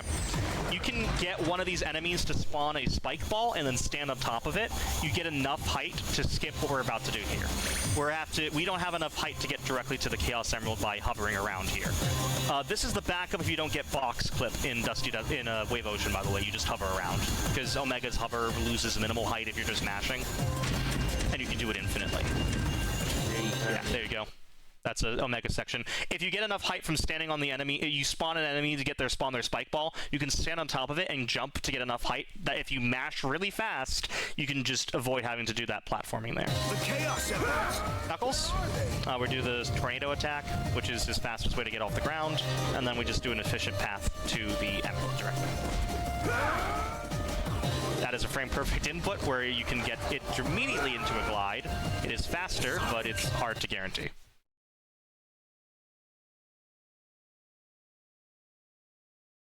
Anyway, my favorite strat. This is called the People's Pot. We found this 4 days ago. There is an incredible telethrow setup. I'll never give up. I'm going to go to here. There's the Red Eye of Solaris, as we mentioned earlier. It throws objects at you. It throws this pot. Place it here. I'm gonna have to restart. That's okay. I'll never give up. Try that again. Go. It's gonna throw this box at us first. We can't use that, but we can use this pot if we set it up like so. Stand on this part of it, and you can telethrow. Because of course you can, because it's silver. And then you can just get directly to the emerald. Right. There we go. I love that. It's such an easy strat to do, and it's so cool and fun looking.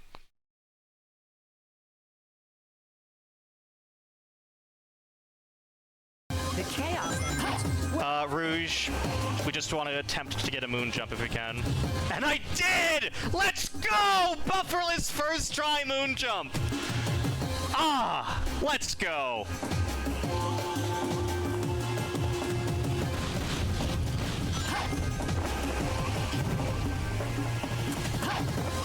Let's go! You can moon jump off of those, baby, huh? Yeah.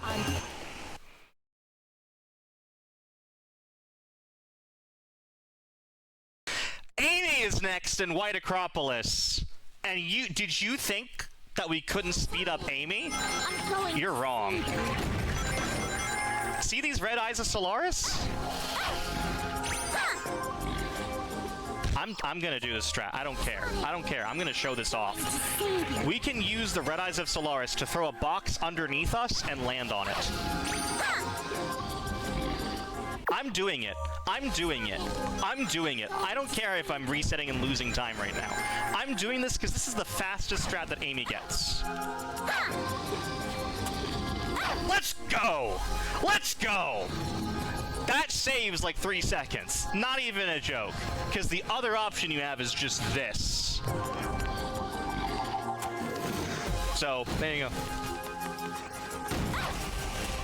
Even Amy has cool stuff in End of the World, folks. Even Amy has cool stuff.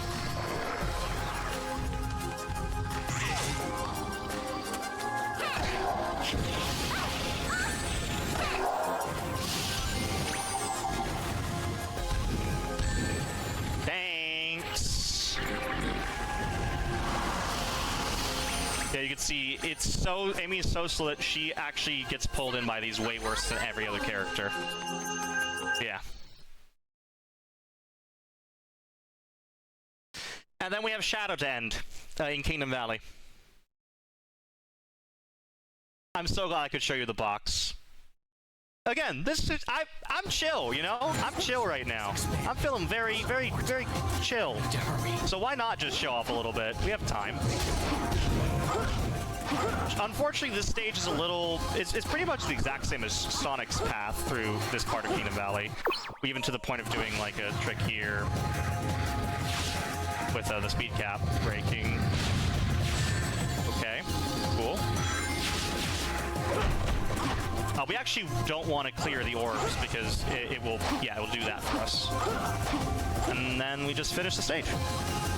Okay, Every single section has a different music motif, and the game slowly color shifts, as you've seen.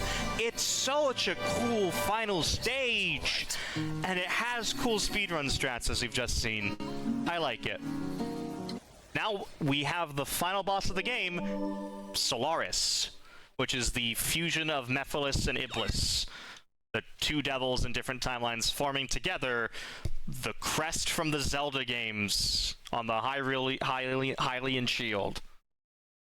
This boss is not fun. That body of light is the sign of a super-dimensional light. This doesn't look like the Zelda crest yet. You'll see in Phase 2. Work on him.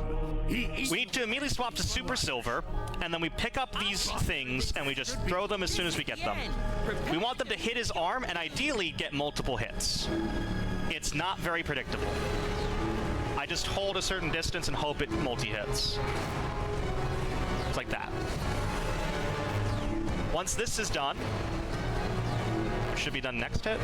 No? We are off of Silver. That's the last time we'll see Silver. Or, well, we'll use Silver. We're not going to go to Super Shadow, charge up Chaos Spheres with RT, and stand in this position, avoiding the projectiles while we can. Because if we stand in this position, it should do multi-hits against this left arm. You can see right there. I think if I turn to the left, it helps. I want the full charge so we get multiple spears. It's not giving me the multi-hits like I want. Did it once and then never again. So now we swap to Supersonic. This will be the last time we see Silver. Bye, Silver. We want to deliberately get hit. And then do the attack with the invincibility frames.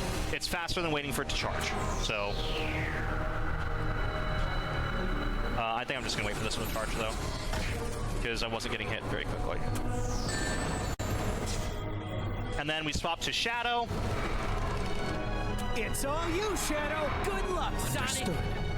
Charge, full things. We're then going to try to hit his arm, his outstretched arm with some of them. You can see they take extra hits there.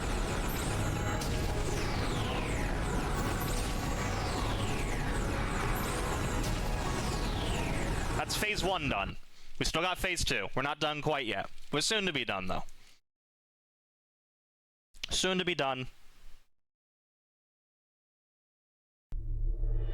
The Zelda Hylian shield for everyone to see. Is it impossible to defeat a super-dimensional being after all? With the awesome rendition of his world.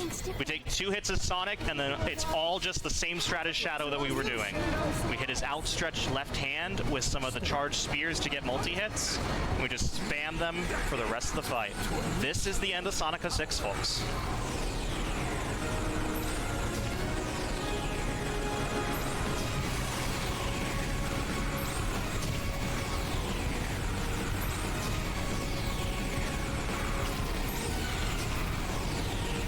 The single ones don't do any damage. You want to hit them with the charged ones.